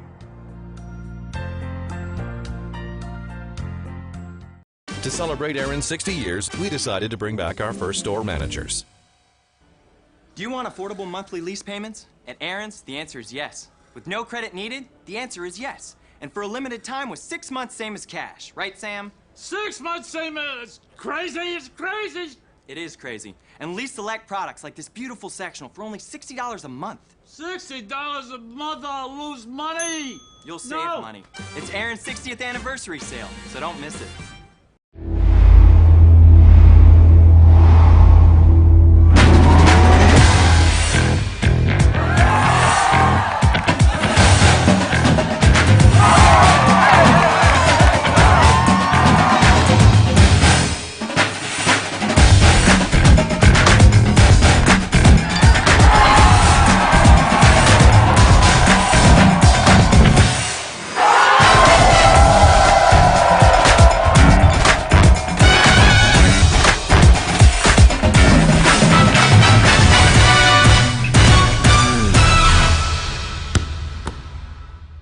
Hi, I'm Dennis Pruitt, second generation owner and operator of Pruitt Heating and Air. My dad, H.C. Pruitt, started the business in 1978. We emphasize Christian values and base our operation on James 4:17. We specialize in service and repairs on all brands, along with maintenance agreements, indoor air quality, and free estimates for replacement equipment or new installations. As you can see, we have a full staff waiting to serve you. To celebrate Aaron's 60 years, we decided to bring back our first store managers. Do you want affordable monthly lease payments? At Aaron's, the answer is yes. With no credit needed, the answer is yes. And for a limited time with 6 months same as cash. Right, Sam? 6 months same as crazy is crazy. It is crazy. And lease select products like this beautiful sectional for only $60 a month. $60 a month, I'll lose money. You'll save money. It's Aaron's 60th anniversary sale, so don't miss it.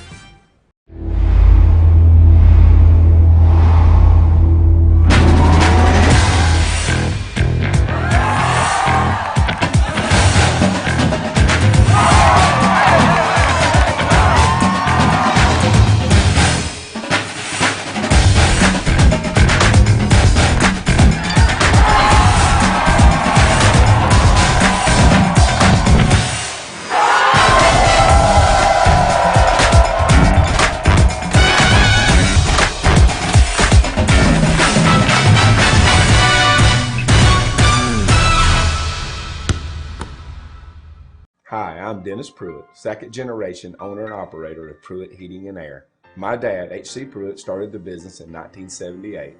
We emphasize Christian values and base our operation on James 4:17. We specialize in service and repairs on all brands, along with maintenance agreements, indoor air quality, and free estimates for replacement equipment or new installations. As you can see, we have a full staff waiting to serve you.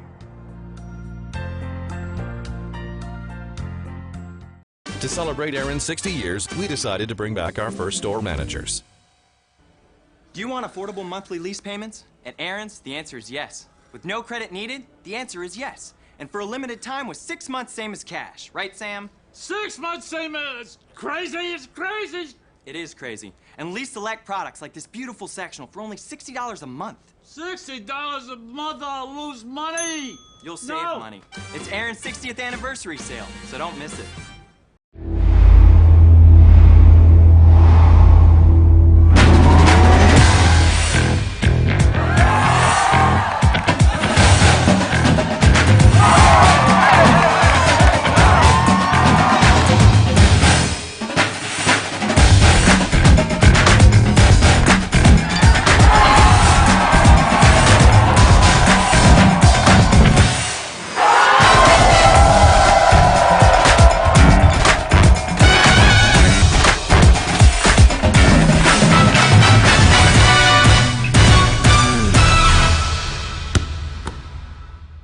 Hi, I'm Dennis Pruitt, second generation owner and operator of Pruitt Heating and Air. My dad, H.C. Pruitt, started the business in 1978. We emphasize Christian values and base our operation on James 4:17. We specialize in service and repairs on all brands, along with maintenance agreements, indoor air quality, and free estimates for replacement equipment or new installations. As you can see, we have a full staff waiting to serve you. To celebrate Aaron's 60 years, we decided to bring back our first store managers. Do you want affordable monthly lease payments? At Aaron's, the answer is yes. With no credit needed, the answer is yes. And for a limited time with 6 months same as cash. Right, Sam? 6 months same as crazy is crazy. It is crazy. And lease select products like this beautiful sectional for only $60 a month. $60 a month, I'll lose money. You'll save money. It's Aaron's 60th anniversary sale, so don't miss it.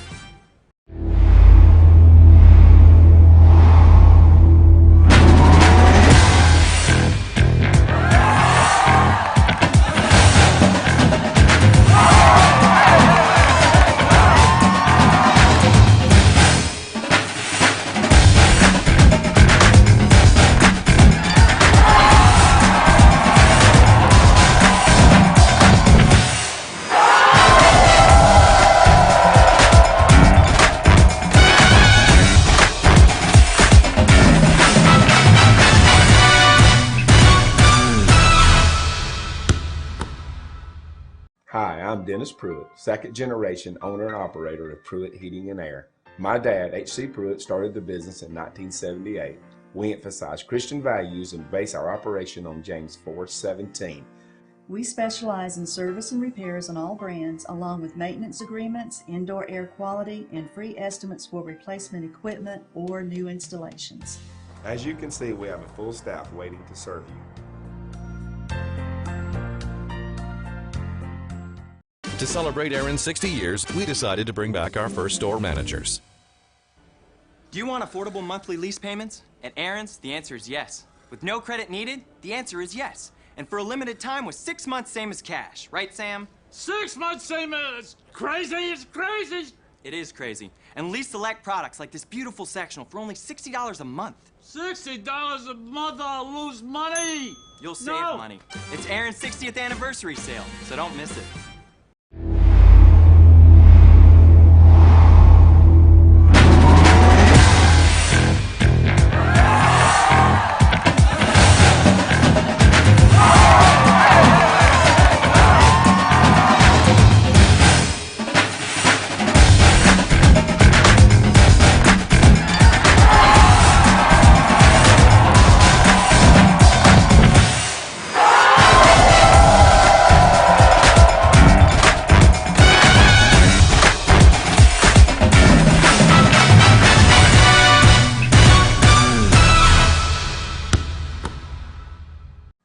I'm Dennis Pruitt, second generation owner and operator of Pruitt Heating and Air. My dad, H.C. Pruitt, started the business in 1978.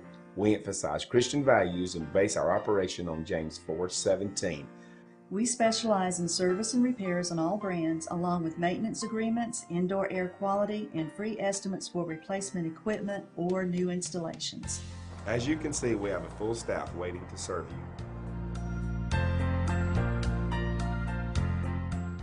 To celebrate Aaron's 60 years, we decided to bring back our first store managers. Do you want affordable monthly lease payments? At Aaron's, the answer is yes. With no credit needed, the answer is yes. And for a limited time with 6 months same as cash. Right, Sam? 6 months same as crazy is crazy.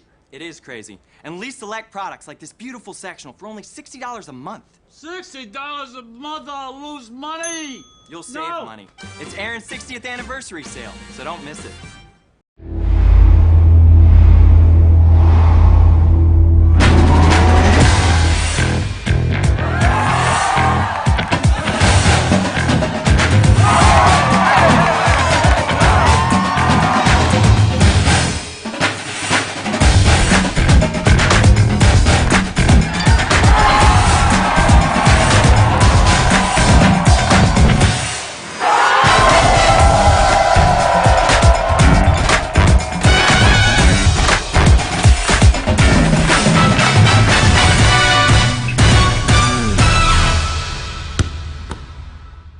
Hi, I'm Dennis Pruitt, second generation owner and operator of Pruitt Heating and Air. My dad, H.C. Pruitt, started the business in 1978.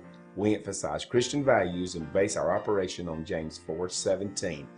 We specialize in service and repairs on all brands, along with maintenance agreements, indoor air quality, and free estimates for replacement equipment or new installations. As you can see, we have a full staff waiting to serve you.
To celebrate Aaron's 60 years, we decided to bring back our first store managers.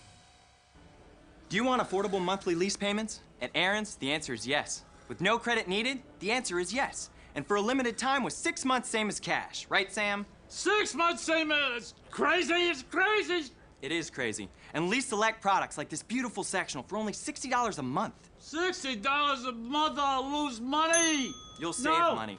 It's Aaron's 60th anniversary sale, so don't miss it.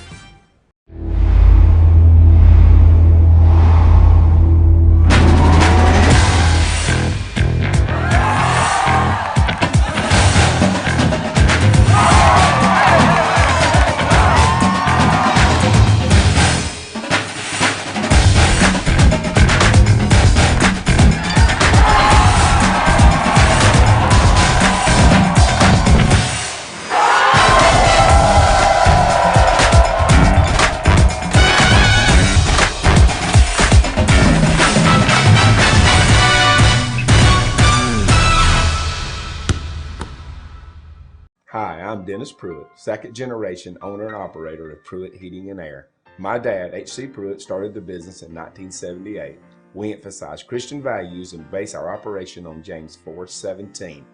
We specialize in service and repairs on all brands, along with maintenance agreements, indoor air quality, and free estimates for replacement equipment or new installations. As you can see, we have a full staff waiting to serve you.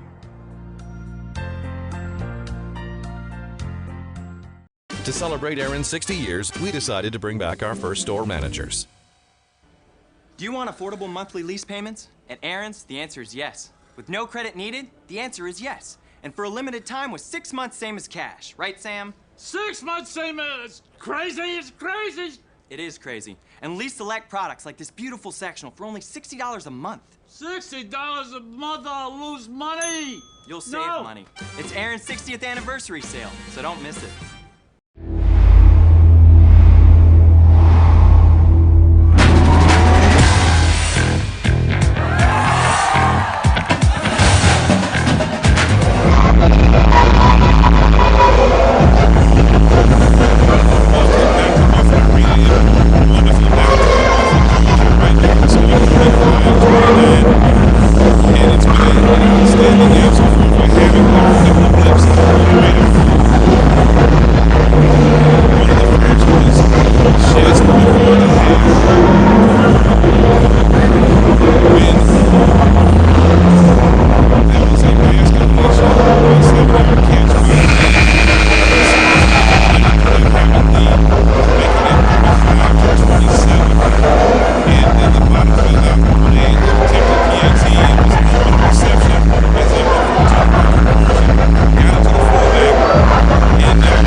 talk about it, look at it, come back out, let's execute it, and let's just get ready to enjoy the second half of some Atlanta Havoc football.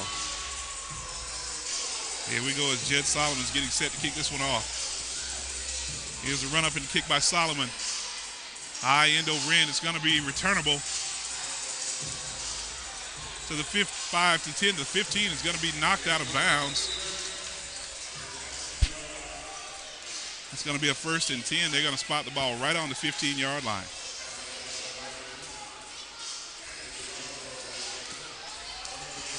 So now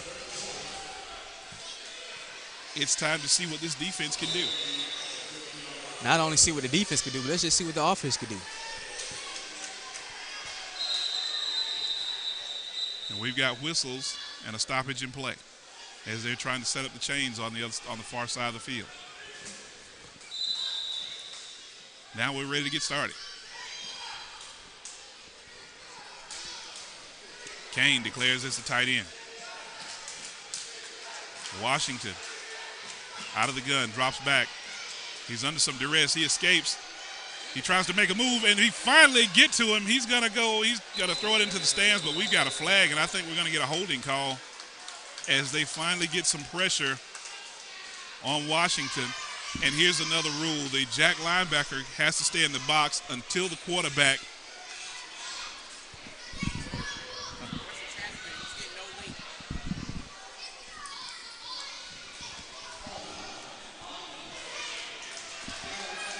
and we've got a holding, so it's going to come back.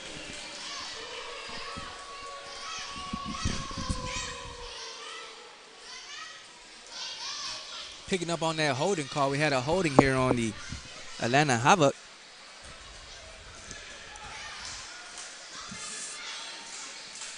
As we get set back up to continue play here in the third quarter. Lee loads the gun, sets back, throws, misfires, and the ball is incomplete. I don't know who he was throwing the ball to. It looked like they was throwing to, could be Sandy Chapman. Pass intended for Sandy Chapman, and he misfired. So now it's going to bring up a second down and about 20, well, about 18.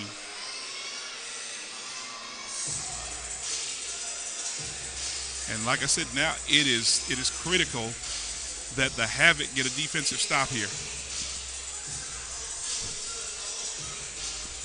35-29. And let's see if they can get some pressure on Washington. Washington drops back, looks, throws, and it's going to be complete. And he's going to be brought down at around the 23-yard line, but that's going to bring up a third down and about 2. Catch by Perry Floyd. Runs a good little route off the ball. Quarterback finds him.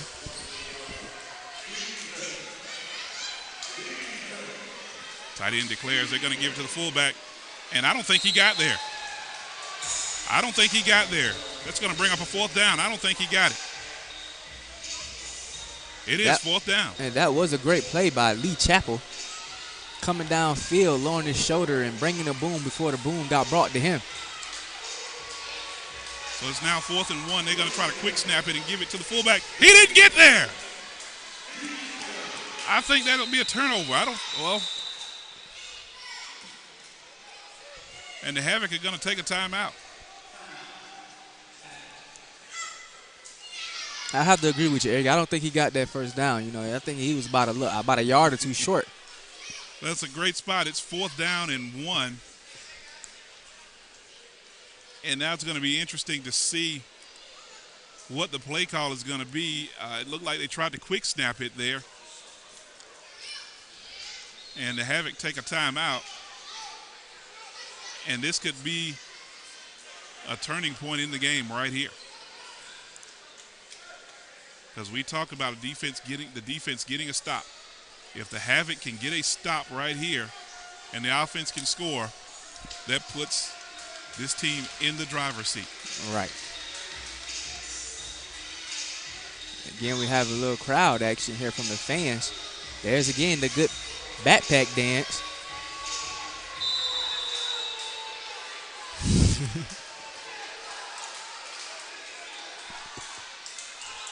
Here we go, 4th and inches.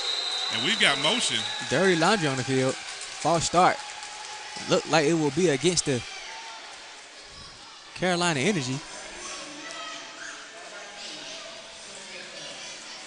And they're going to get Will Dancy for the false start. And this is interesting, and this might have been something they did on purpose. It gives you a little more room to maneuver. So look for them to run a route, because now the defense can't just sit on those short routes anymore. Washington once again loads the gun.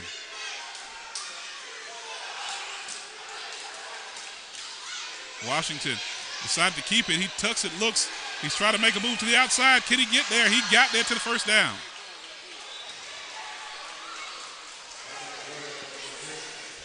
And that's a tough break for the Havoc. And you see they respected the speed of Washington. Washington, sets back there. He doesn't see anything downfield. It's nothing not working for him. He pulls the ball down and goes downfield and gains those positive yards. First down for the Carolina Energy.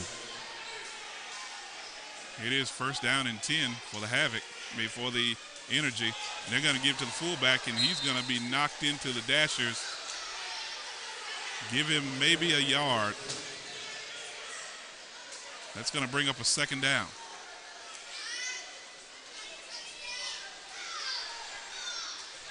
So right now the Energy kind of feeling it as they ended the half strong.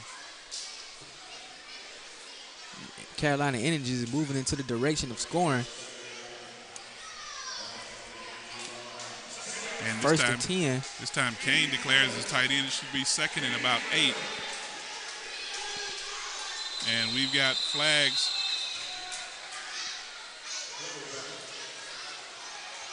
And let's see what the linesman and the head linesman tell the referee.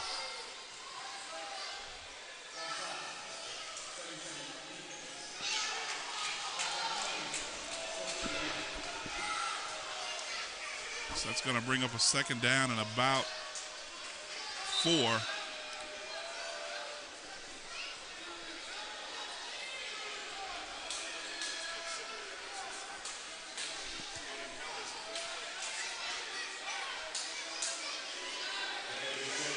Both teams lined up.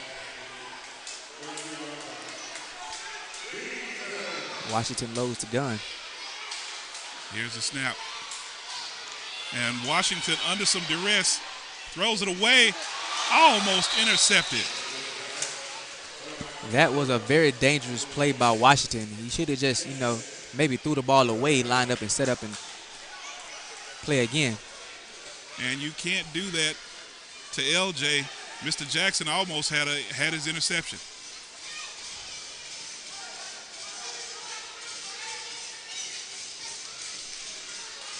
And LaRouche Jackson almost with the interception, but that's going to bring up a 3rd and 4. Yep, 3rd and about 4.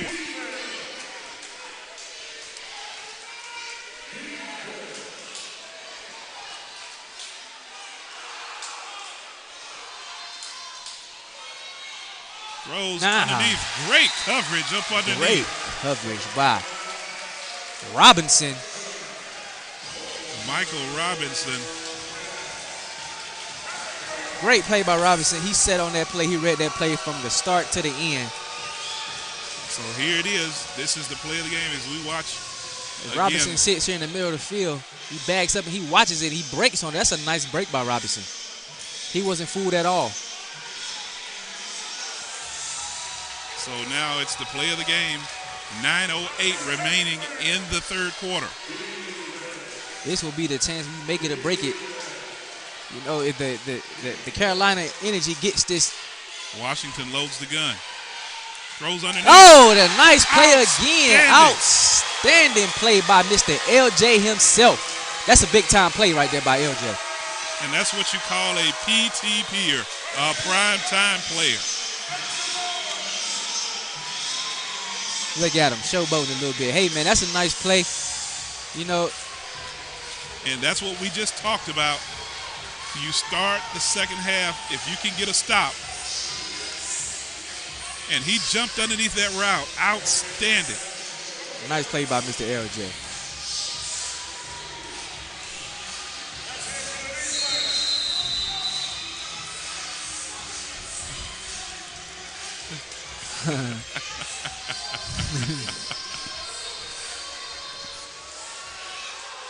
Here we go as the Havoc have an opportunity right now to extend this 6-point lead.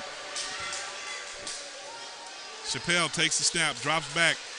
Outstanding wide open. Oh, throws it downfield. Nice move. Nice cutback move by Thyron Lewis. And Lewis, an outstanding job. First down and goal as he gets behind the coverage Finds that open hole over here. Just sits there, waits on a nice juke move back, goes up, down at the 15.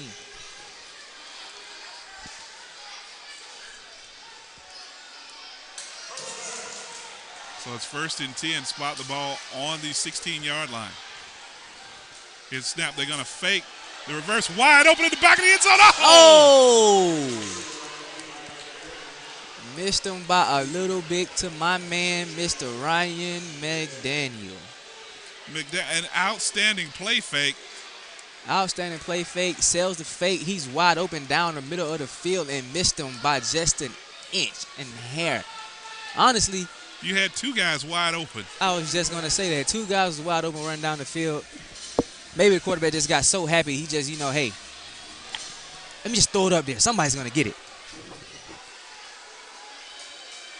2nd down and 10. Chappelle once again under center. He's got trips to the far side. Chappelle drops back, waits, looks, throws at the back of the end zone. He had to throw that one away as you had zone coverage. Intended for Martell Moore. You had Sullen and Williams back there in coverage in tandem. And now it's 3rd down and 10. And if I were the Havoc and Coach Rez right now, I would call up one of those combo routes and set up this defense to pick up a 1st down. I would call up something I would call a rub route. I would let 2 players go one way, another player go another way, all by himself. That rub route, get him freed up by himself one-on-one with the safety or something. And then, we have a pick. So we've got a flag on the play. We'll be coming back.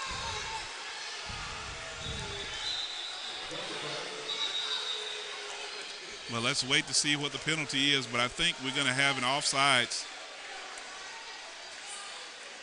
But it's back in the area of illegal defense. And that's what the call is. Well, I can tell you, the Atlanta Havoc caught a break here. And what happens, and for the fans at home who are casual fans of arena football, in illegal defense, you have 2 linebackers. Mm-hmm. One linebacker can blitz, but if he does not blitz, you are bound by a box 5 yards behind the line of scrimmage. So if you drop in coverage, you cannot drop more than 5 yards beyond the line of scrimmage. If you go beyond that, it's an illegal defense. And the only time you are freed from that box is when the ball is thrown or when the quarterback goes outside of the tackle box. Okay, and once that quarterback get on outside that tackle box, he's free game, right? Yes. Okay. So it's now 1st and goal, ball at the 10-yard line. Well, they're going to spot it at the 11, so it's 1st and 10. Chappelle has trips to the far side. Yep. We're going to have an illegal motion on the Havoc. Look like that's going to be a false start on Ryan McDaniel.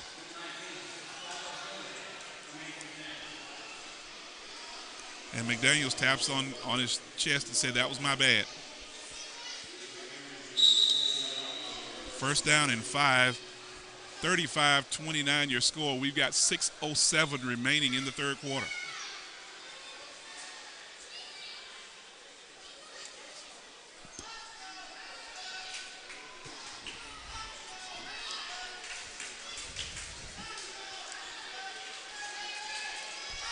So I think we're going to see a combo route by McDaniel and Moore.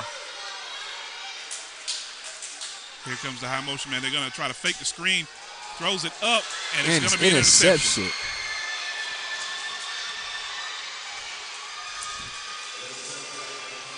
And he got disrupted, and I see a helmet on the field, on the ground.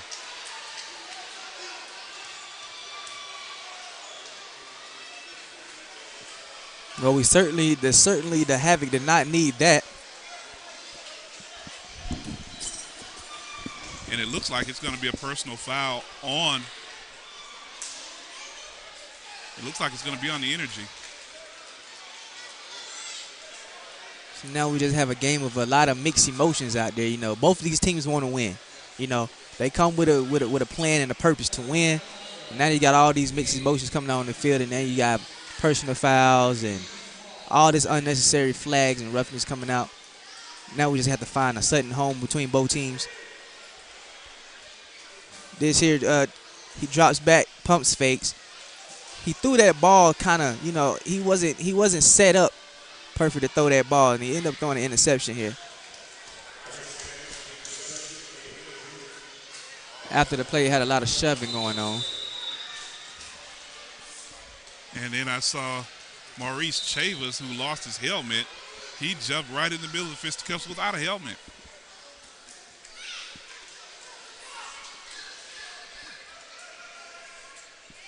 .5:28 remaining in the third quarter, and both defenses have gotten stops.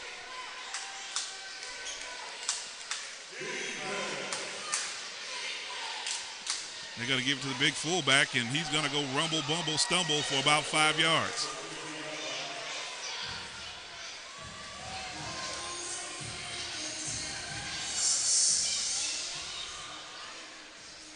Josh Doster sets up in the backfield and takes that play about 5 yards.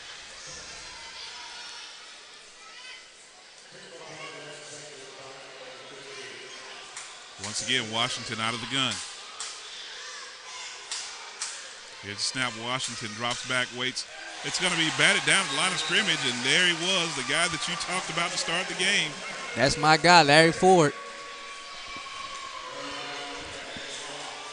Larry Ford gets in there, gets some pushback, gets his hands up.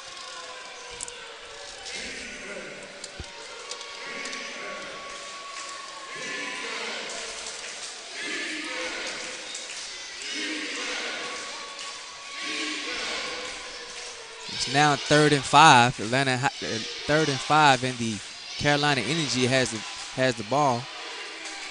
Loads the gun. Gives it to the big man, Josh Doster, as he falls forward for maybe 1 yard. And joining us right here on the broadcast is my man, they call him T.O., Terrence Fowler. Can you hear me, Terrence? Was that too loud? He turned mine up. Turned mine down.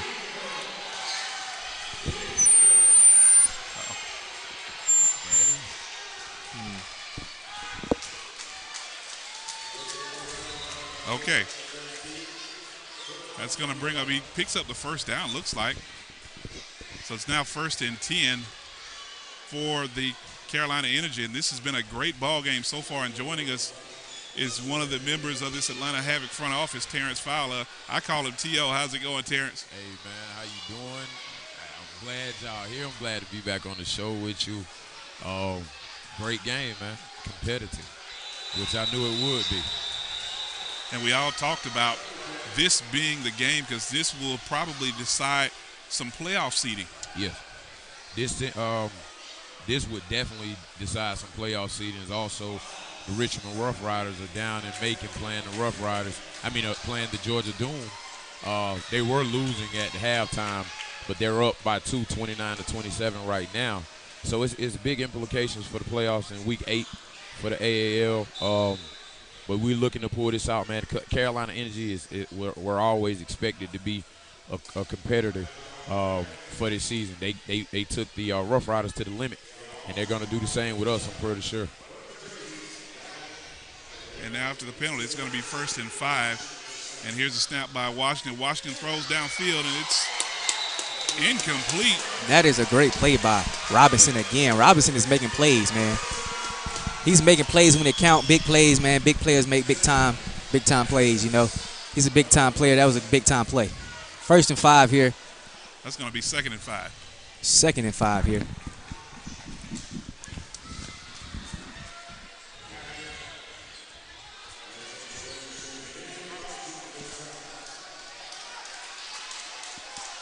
So here we go. Once again, Washington out of the gun. He's going to give it to his big fullback. As he rumbles about 3 yards. One thing that you see a lot in this game that you don't normally see from both teams is a lot of running. We haven't been able to get Zach Brown going as much as we have in the past, but both teams they use the run to their advantage. Carolina Energy, they're in the shotgun formation. Because of that, it's holding our defensive linemen, making it a little harder to get to them. But this second half, they started off giving them a little pressure. third down, and they're going to give it to the fullback again, and he's close to a first down. They're going to say he did get it. So this is one of these nail-biter games. It's a game, as a player, you love to be in. As a fan, you're going to love to watch, because before the game even started, Terrence, I was checking the numbers, and we had really about 80 people already tuned in 20 minutes before game time.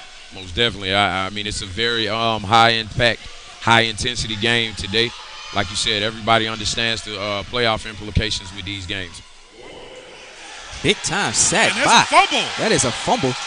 Zach Brown, number 10, is not going to be faked out anymore tonight. He's going to cause a fumble and a fumble recovery tonight. Zach Brown, the defense stands up when they need it to the most. Give number 10, ZB, a strip sack fumble. ZB, this is ZB's 5th year in arena football, man. He's come along as a great player, developed very well. He's picked up about 15 pounds of muscle this year, and he's more aggressive than ever, man. That was a great play. All I can say is, man, big-time players make big-time plays in a big-time game, big-time situation. That's a good play by Mr. Zach Brown, man. And I have to say it, that's his natural position, linebacker. He loves that position, but he told me early this season he moved to fullback out of necessity. Yes. But he said he wants to do whatever it takes to win a championship. Yeah, last 2 seasons ago, I told Zach that I thought it would be good when we were with the Firebirds to play at fullback, because he was very aggressive in his demeanor, and I mean he's a natural gifted athlete. This week, Coach Rez and Coach Boo, they talked about making sure he played more at Mac to get him get some pressure on the quarterback. One thing with us is shotgun quarterbacks have given our defensive line a little bit of problem, not enough pressure. But with a veteran like Zach Brown at Mac, create a lot more mismatches for the offensive line of the opposing team. And now Zach is back out there on offense, huh? And we're probably going to get a false start on the Havoc.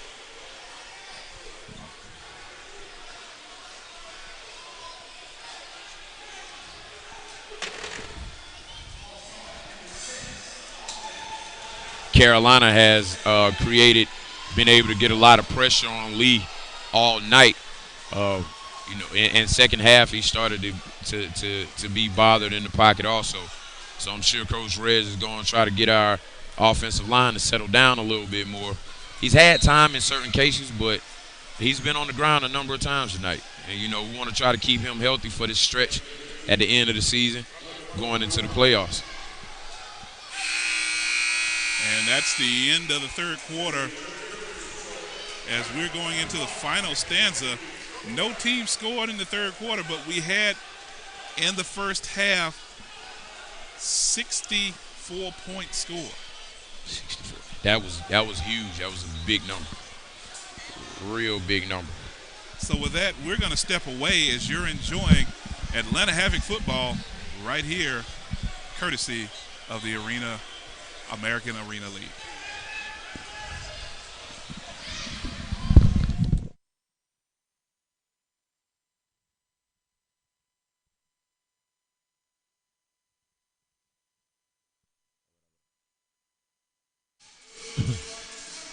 I mean, it's cool. It ain't no.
welcome back to American Arena League football as your Atlanta Havoc still lead 35-29 with a huge play by number 10 ZB Zach Brown on defense. Stepped in at linebacker, gets a strip, sack, fumble, and fumble recovery.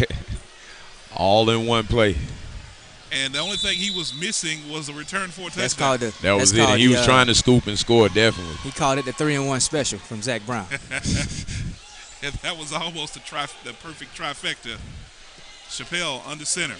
He's got trips to the far side. Drops back, waits, looks, got plenty of time to throw the football, lays it up. Overthrows. Tries to lead the receiver just a little bit too far, intended for Lewis. And Lewis pumps his chest in. That was on me. So that's going to bring up a 2nd down and 15 for the Havoc. And Lee had a great touch on his ball in the first half. That first quarter, man, he had a couple of long throws that dropped right in. We missed them as receivers. But now Lee has to settle down and get his touch back. He's overthrown a number of balls, not put him in the right place. But again, it comes from him being pressured, how the energy have been able to put pressure on him. So our offensive line definitely has to calm down. Chappelle drops back, waits. He's under some duress, throws, passes complete. You've got to catch those. And that was intended for number 7, Alex Coleman. As we were just talking about, Chappelle has him to settle down and throw the ball. He settled down and throw that ball, but then he couldn't quite connect with his receiver right then. Alex Coleman coming in 2 weeks ago from High Country. He's been a great asset to the team. He was able to score a number of times in the game last week against High Country. I know he felt good about being able to do that, man. Leaving the week before, coming back playing the team he just left, was able to put out a good showing. I think he's going to be a good asset to the team in the long run. So here we go once again, Chappelle under center. He's got trips to the far side. We're going to get an illegal motion on the Havoc. Tough break.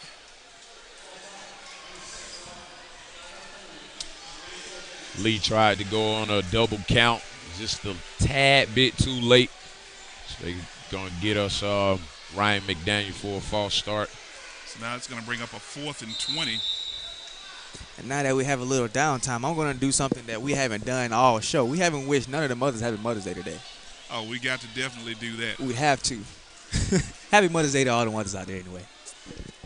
And you've got to say that. We've got a couple of seconds here.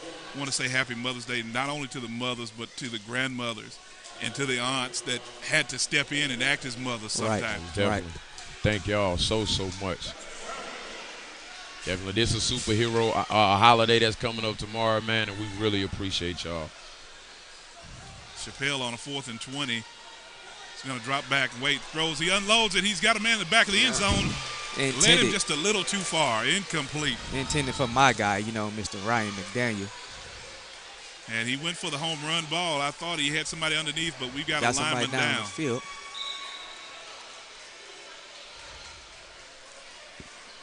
That's big AJ, number 75. He's down. That's the anchor of our offensive line, and every now and then our defensive line looks as though he's having some leg pain. He's able to flip over and move him around. He just haven't got up off the turf as of yet. And you hate to see that, the big 340-pounder from the University of Georgia. Yeah, AJ's had a great career. He won the championship with Jacksonville last year. Wanted to be a little closer to home. And I'm a little nervous here because when you see a lot of players gathering around him, that's not a good sign. Yeah. Well, look, it looks as though he's moving around. Hopefully it's just a little stinger somewhere, maybe even the breath knocked out of him. It's a possibility, and I hope that's what it is. See, they'll get him up here in a minute.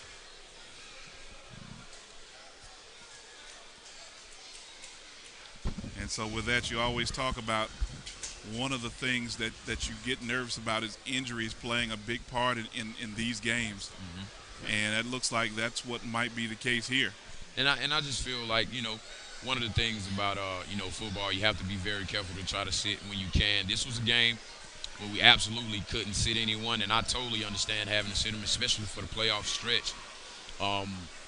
But, A.J. wanted to get out there and go this game, and he's out.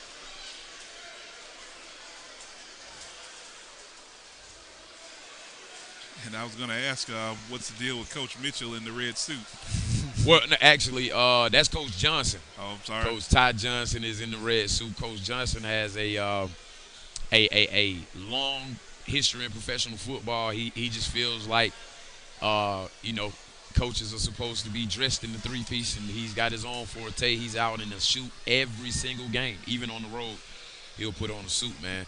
So we're excited, man. Coach Ty brings a lot of excitement to the sidelines, to the coaching staff, a lot of experience. We definitely blessed to have him part of the coaching staff here at the Atlanta Havoc. And it looks like he's moving. They're going to pick him up, so that's always a great sign. Oh, he's up.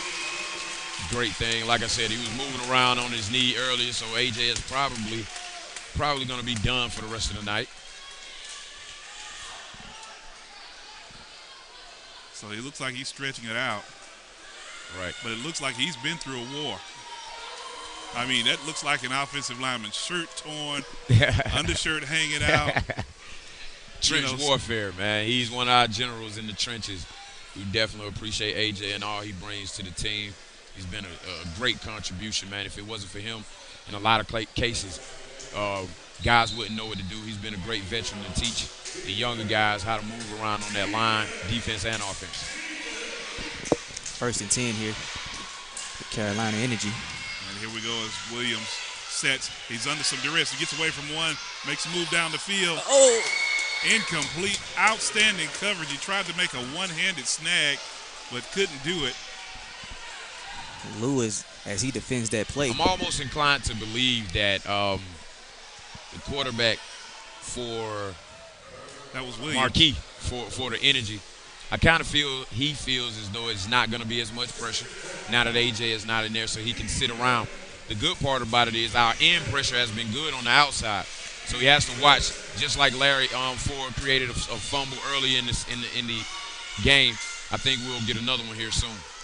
Williams takes a snap, drops back, finds his receiver underneath, makes a move, escapes, and is going to be brought down inside the 10-yard line. Spot him down at around the 9.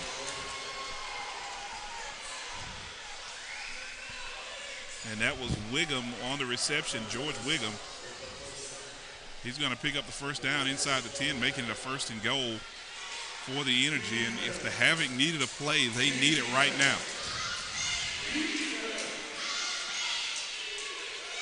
Williams, they're going to set up with a screen, makes a move to the outside, and maybe a yard. And I think the Energy got away with a hold on the wide receiver. They'll watch right here. Definitely got away with a hold on this backside. Referee standing right there and sees it, didn't call it, but hey, it's cool.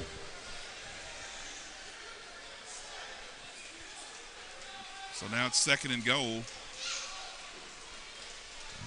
And the question here would be the Havoc, is this 4-down, with the Energy, is this 4-down territory?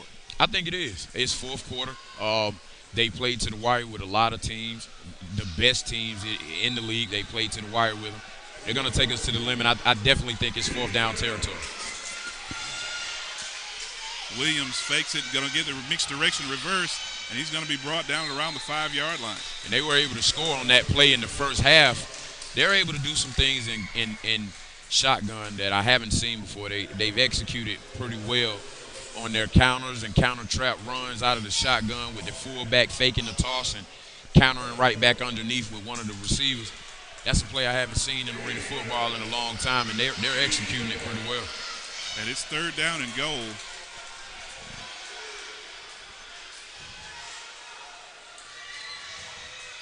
Here's a snap, and he's going to try to cut it around the edge. And he's got some room. Does he get in? They're saying he did. We've got a tie ball game. And that leads back to me saying that when I was talking to head coach, he was saying that quarterback for the Carolina Energy was a very mobile and shifty guy, and we had to contain him and keep pressure on him. Yeah. He got away with one this time. You have to play very smart right now in the 4th quarter. The quarterback for the Energy is very mobile. He's been able to move and run outside the pocket and create space and opportunity for the energy all night long. This was no doubt the same thing. I think that, we have to watch our backside and the cutback lanes. They've done a very good job on that tonight to make sure we're contained on the cutbacks. But, we have to work a lot better to do that. Looks like we do have another player on the field. Looks to seem to be LJ. It's a good sign that he's moving.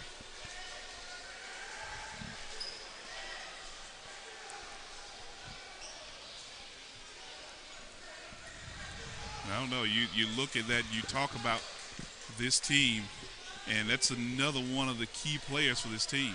Yes. Definitely number 4, LJ Jackson. Definitely a key part of our defense, man, the veteran defender. He's played well this season. Definitely would hate to see him go down again. I see him moving his extremities. I'm not sure exactly what the injury was.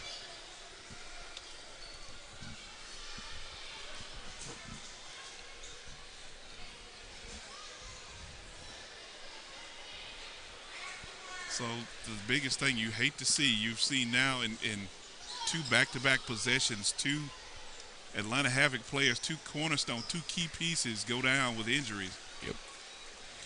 And I think you have to, definitely be careful now. Being 2 men down, if LJ is not able to go back with 2 men down, 21-man roster, we're at 19. As you can see, number 9, Eric Crosby, he's going in to play DB in that position as of right now. And now that 2-point PAT looms large. And now I'm seeing it look like he might have been a little bit of pain, but it looks like now he is got a little hitch in his giddy up, but he's limping a little bit, but he's moving on his own courts, and that's great. That's great. So we're ready for the PAT attempt. And watch this formation, because that's one of the other things I looked at prior to. They lined up in this same formation earlier and scored on a 2-point possession.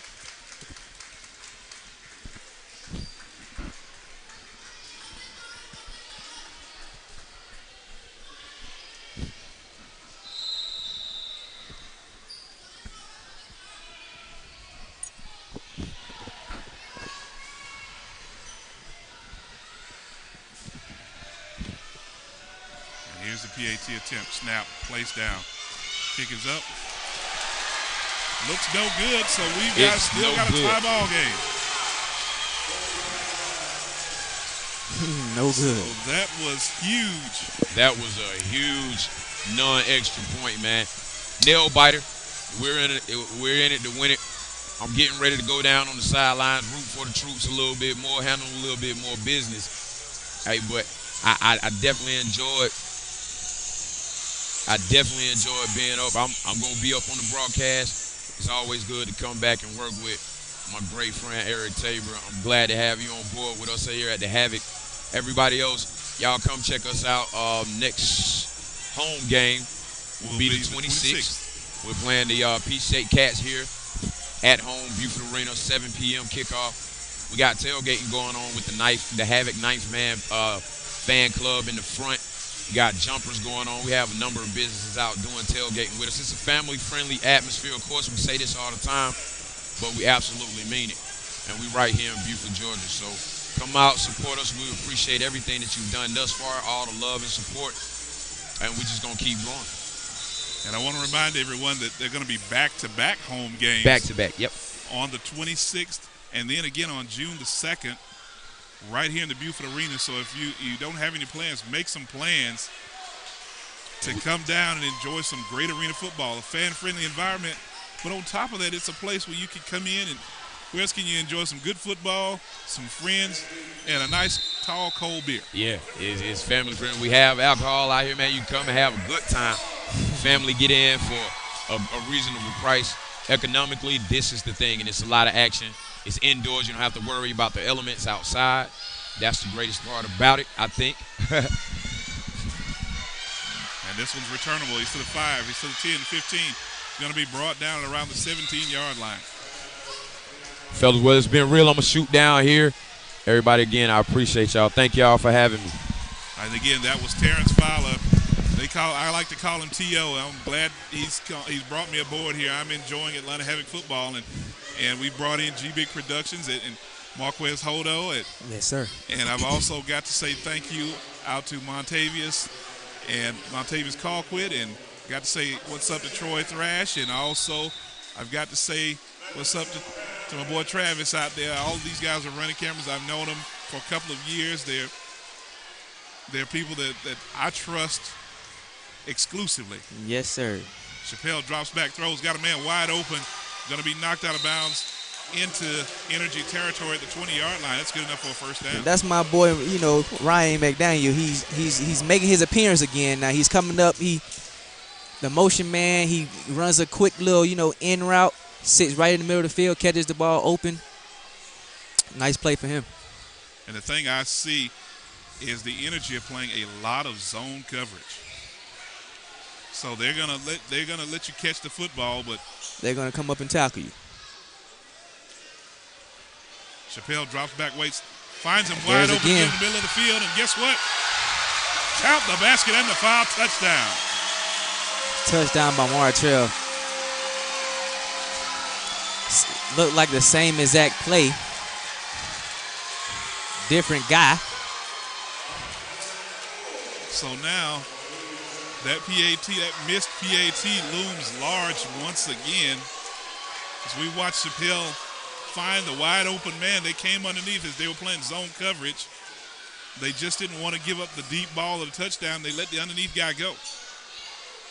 That's exactly what happened. Now at this point you got to know, do you want to keep playing that zone or do you want to man up? Point after is up and it's good. You're loose. Go ahead. 7:28 left here in the fourth quarter. Your new score is 42-35. Atlanta Havoc is having it their way. Oh, this is not Burger King, is it? Burger King used to have a theme that say "Have it your way" at Burger King. Yeah, that is right. But we're in the Atlanta Havoc. The Atlanta Havoc's going to have it their way now. All right, we've got a flag on the field. Let's wait to see what the call is. And it looks like when the officials start writing, it's a personal foul.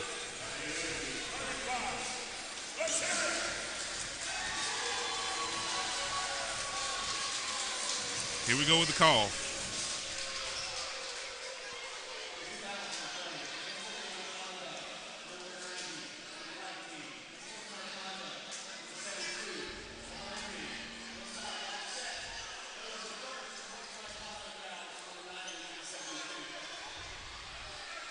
Okay, so offsetting penalties. We're going to take a break as your new score is 42-35. You're enjoying Atlanta Havoc. Well, we're going to keep it right here as we're getting ready to kick the ball off.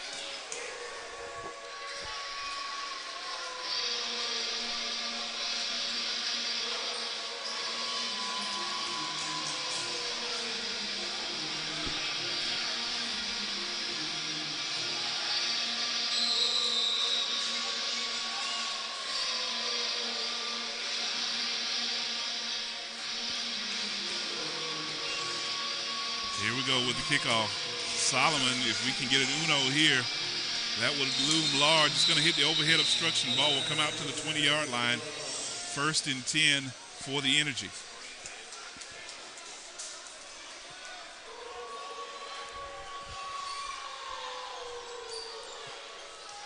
You know what? I really love that wolf howl. That is a very interesting sound,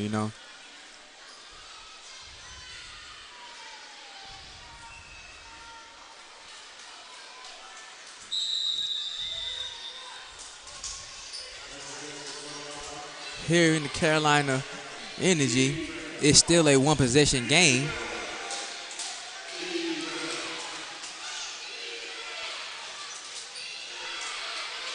we go as Washington under duress, gets away from one, tries to set, throws downfield, almost intercepted. But I think we've got a flag down, and we do. It's an area holding.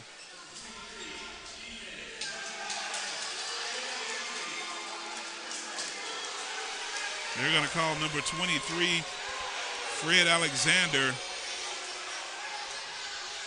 for. They're going to get him for roughing the passer. That's what it was, roughing the passer? He went low on the quarterback. So now the ball is going to be spotted on the 20-yard line of the Atlanta Havoc. 1st and 10. We've got 7 minutes, 4 seconds remaining in the contest. 42-35 your score. And incomplete. I thought we might have gotten a flag as outstanding coverage by Michael Robinson. We hadn't called his name much tonight, but I thought he might have put a hand on the receiver. But either way, the officials were right there to make the call. And I do agree with you on that play. He did kind of, bump the receiver before he can actually make a play on the ball. But, hey, no call, no show. No show, no call.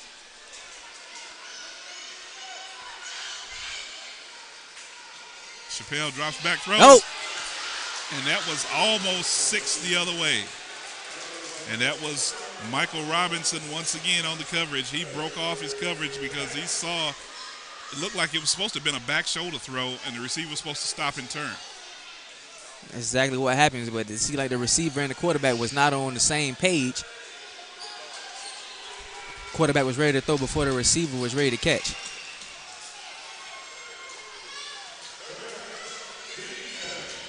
Tough 3rd and break. 10. Here's the snap. Passes underneath. Tries to make a move, and we got a flag down, and they're going to, and it looks like Washington is down, but he's going to get up. We're going to probably get a roughing the passer call against, I think they're going to call Zach Brown. They're going to call Zach Brown for roughing the passer. Now, that's 2 back-to-back roughing the passer calls. Now, you have to ask the Atlanta Havoc, hey, you guys are up winning. It's 35-41. We don't need unnecessary penalties. You giving these guys good field position. So now it's going to be 1st down and 10. Well, 1st and goal. They should spot the ball right on the 10-yard line. It is still a one-possession game. If the Carolina Energy can capitalize off of this, they're going to spot the ball on the 9-yard line. Here's the snap. And down go. Oh, man. That should be a flag for intentional grounding. And no flag from the official. And the Havoc coaching staff letting the referee know that should be grounding. He was in the grasp, but they were going to say he was outside of the tackle box. Ball will be incomplete. 2nd and goal, spot the ball on the 8. And he's in the grasp clearly, and he's still in the tackle box when he gets ready to throw. Yes. That should be an intentional grounding.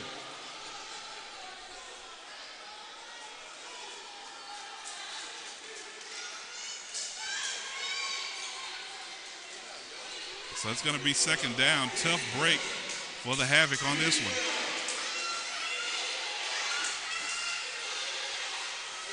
Here we go with a holding call right there.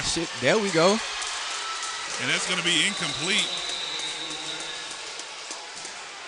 So here's the question. Do you take the penalty here, which I think you do, and that will make it 2nd and goal from the 20. Yes.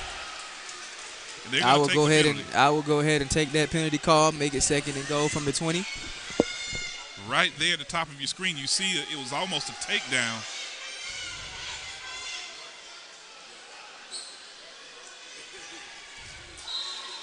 Now we watch it again here.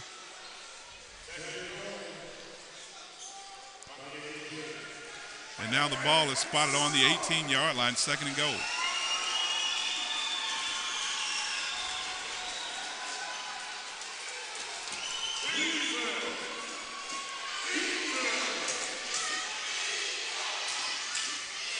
Here's the snap. Looking over the top, he's going to find him. No, that is a great play. Who is it? And they're trying to say who has the football. And they're going to say 3rd down.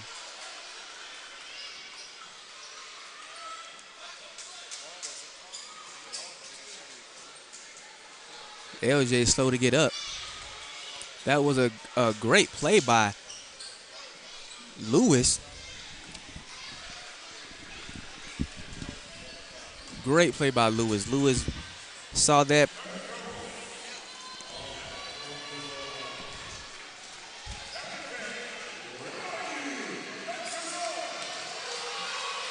Third and goal here. 3 minutes and 14 seconds left in the 4th quarter. 42-35. Washington sets up, hands the ball off to the big Josh Dunn, which is a loss. No gain on the play. Big Zach Brown for the Atlanta Havoc comes in, making that stop. Big guy need a breather now. One more down, big fella. One more down, big fella. It is 4th and goal here.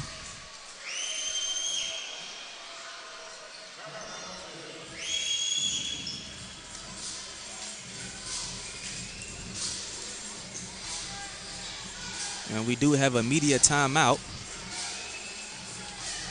Thanks for joining in here in the Buford Arena.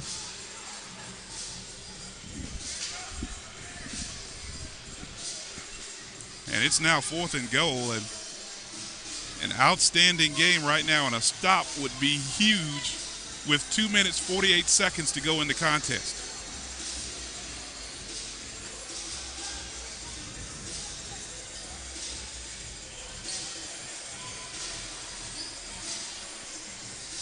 It is still a one-possession game. The Carolina Energy has plenty enough time to score. You know, it's 2 minutes and 48 seconds left on the clock. It is 4th and goal. So here is the play of the game.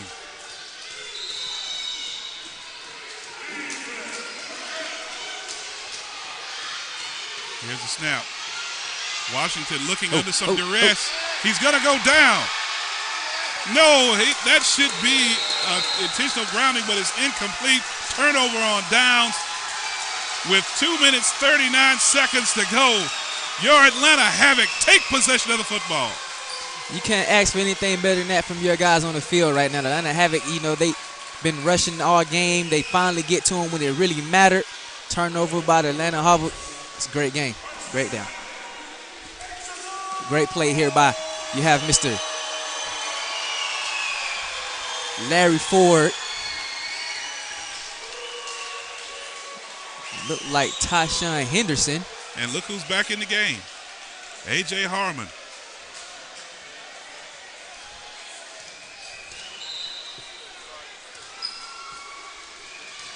And so with him back in the game, it looks like they're trying to close the door on this Carolina Energy team.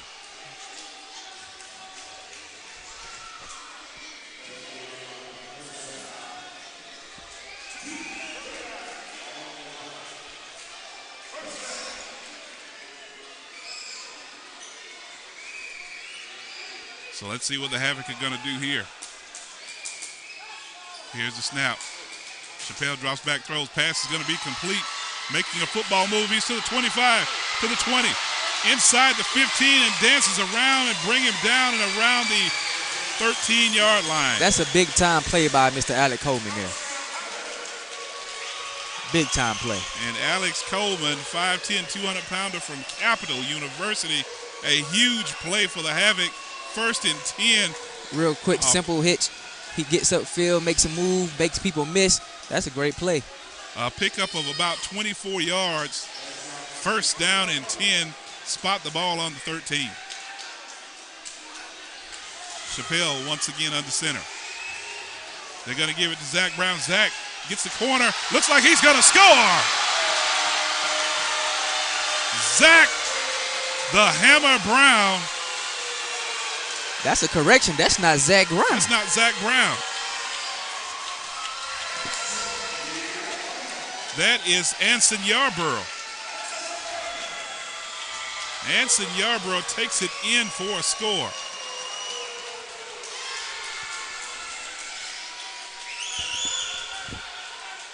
And that is huge. Well, that has got to be exciting. The big man can run too. Big man gets behind them, finds his hole, finds his blocker. Nobody, I don't think nobody wanted to hit him. I agree.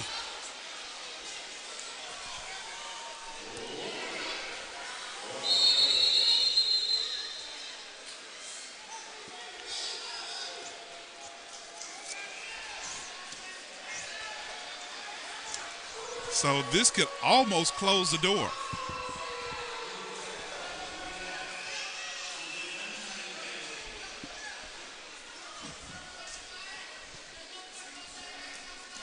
And let's see right now if your Atlanta Havoc can add this PAT.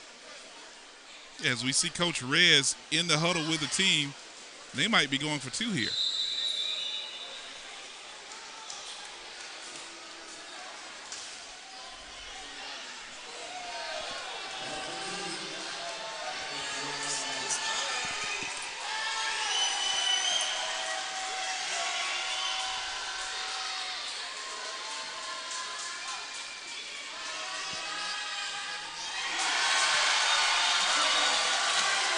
And the PAT attempt is good.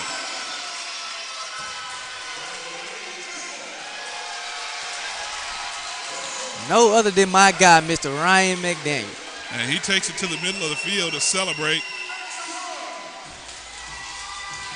And that makes it a 15-point game, and that is huge. Yeah. Look at those guys out there having a good time, man. Feels good to win. And I see Harmon out there, and he went down with a leg injury. And was he trying to do the shoot just then? He was just trying to do the shoot just then. He was actually doing the shoot pretty good. Then we also got these kids here with the backpack dance again. I like sending them kids do the backpack dance. Like I said, folks, if you want to enjoy some great football in a fan-friendly environment, which you see here, come on down to the Buford Arena. You've got to enjoy this. 1 minute timing rules are in effect, ladies and gentlemen. And it looks like the fans are really getting into it. I would have to agree with you. The fans are really getting into it. They know that their Atlanta Havoc has brought them a win to their Buford Arena, the Buford Arena here. What more can you ask for from your team? Not a lot. Solomon getting set to kick this one off.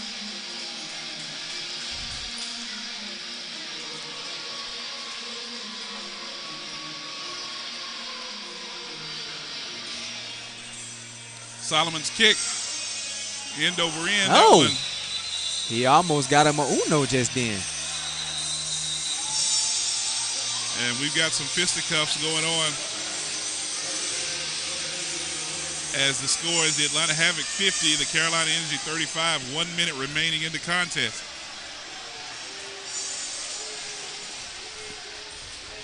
So now, 1 minute timing rules are in effect, and this is the dangerous part of arena football. Like I said, I've seen 50 points scored in the final minute of a contest. So basically what you're telling me is that the game is not over. No, by no means. The game is not over just yet. By no means. So now if the defense can get a stop, that will pretty much seal the deal.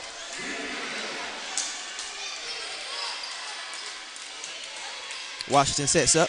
And he's under some duress, throws it out there and incomplete. And that one was a tough break. Looked like he had Wiggum open for a second.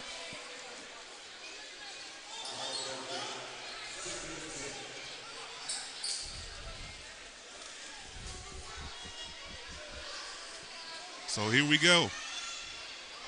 Once again, Washington out of the gun. Wiggum, the high motion man. Washington under some duress. He gets away from one, gets away from two, gets away from three, four, and he's going to take a shot. Now that play right there, that's it. That is a play that I call determined. This guy's determined to make something happen. He feels that the game is not over. Hey, it's not over until that clock reaches 0-0-0. So he's going to play hard, and he's playing hard, and I like it about that cat there. 45.1 seconds to go, and I think what he's trying to do is wear out this defensive line. And I can see both. I'm real big on body English, and it looks like that defensive line is gassed. Yes, they are tired. They're just waiting for that clock to reach 0-0-0, and they're going to enjoy their win the rest of the night. But on the meanwhile, Washington sets up. Goes the screen. Shot, baby. Richmond goes down. Looks like the Georgia Doom are going to pull off the upset. 56-44 the score.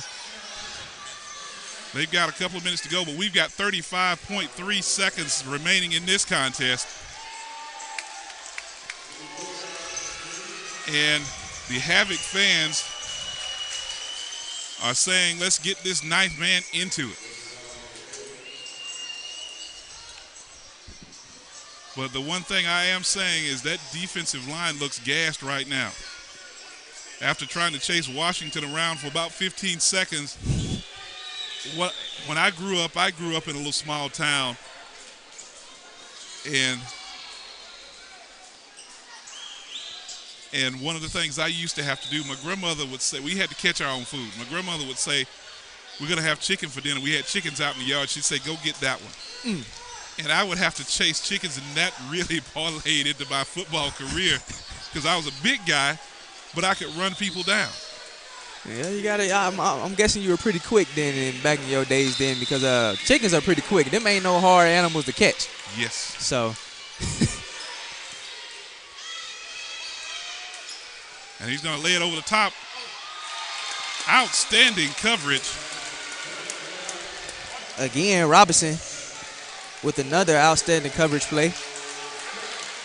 And that's a turnover on downs, and that should just about seal the deal with 29.7 seconds to go. But here's what has to happen. Remember, I was telling you earlier that you can't have a negative yards play. The clock will stop on a negative yards play. You can run the football, but he's got to get positive yards.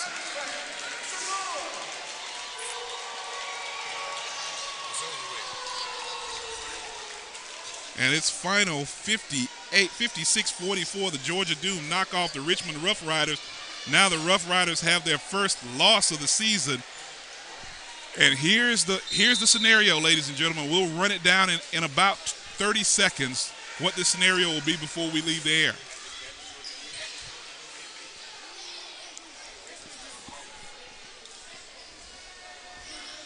And the word's getting around the booth that the Rough Riders have gotten their first loss of the season, which means that if the Doom win out, they will host.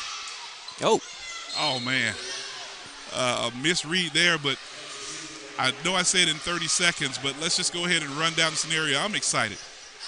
If your Atlanta Havoc win out, they will host the playoffs throughout, including the championship game. Right here at Buford Arena. So some of the fans are headed for the exit, but it's a celebratory time. Playoff-bound Atlanta Havoc about to be 7-0 and 2 more home games. So if you've got a chance to come out and see the Atlanta Havoc, you need to come on down to the Buford Arena. Outstanding gameplay by both teams. Uh-oh. And that one's going to be an interception with 15.2 seconds, and we got a lot of players down on the field. You got your man McDaniel down for the Havoc. You've got 2 players for the Energy down, and I think it's more. Those are more cramps. Look like more cramps to me. Got to get those guys on some Pedialyte, Gatorade, and water. I don't know about you. I used to hate Pedialyte. Well, I hated it too, but that was pretty good. It was pretty good to have. especially when it get real cold. I go in and drink that thing on up. Well, they used to make us drink it in college during the summer, and we didn't have the colored or flavored Pedialyte. It was the clear stuff, and that was some of the nastiest tasting stuff I'd ever had in my life. Yeah, I agree. And I never could get used to drinking it, even though they made us drink it and we had to get IVs. And yeah, you're right, that does look like a cramp. It tastes like cold sweat, or it tastes like sweat. Period. I was gonna say it's more like you mixed in a little chalk with some more water. Yeah, well, yeah.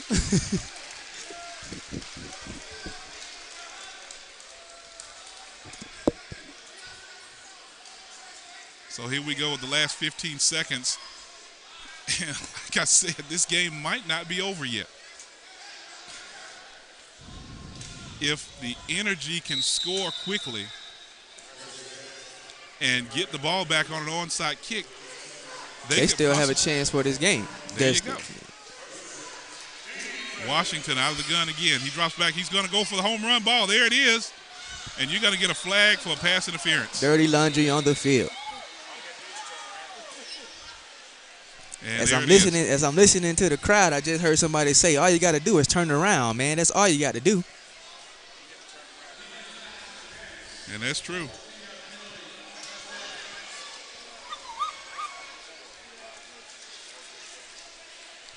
So tough break for the Havoc, but here again, I talked about it earlier as a defender. If you're beat, just go ahead and interfere and take the 10 yards and live to fight another down. Right. 9.8 seconds to go, and that's the positive thing is you ran time off the clock, and they still didn't score.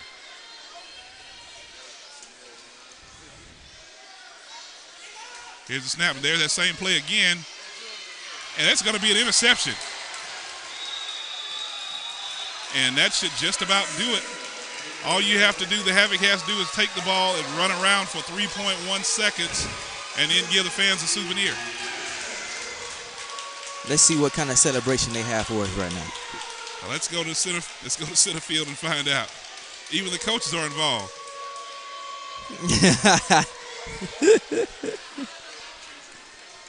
And that's what you talk about, fun and a fan-friendly environment. And if I could use a cliche my uncle used to use back in the day, with the Carolina Energy, stick a fork in them, they're done. Yep, stick a fork in them, it's over with, it's a done. I'm just going to keep it new school and say it's a wrap.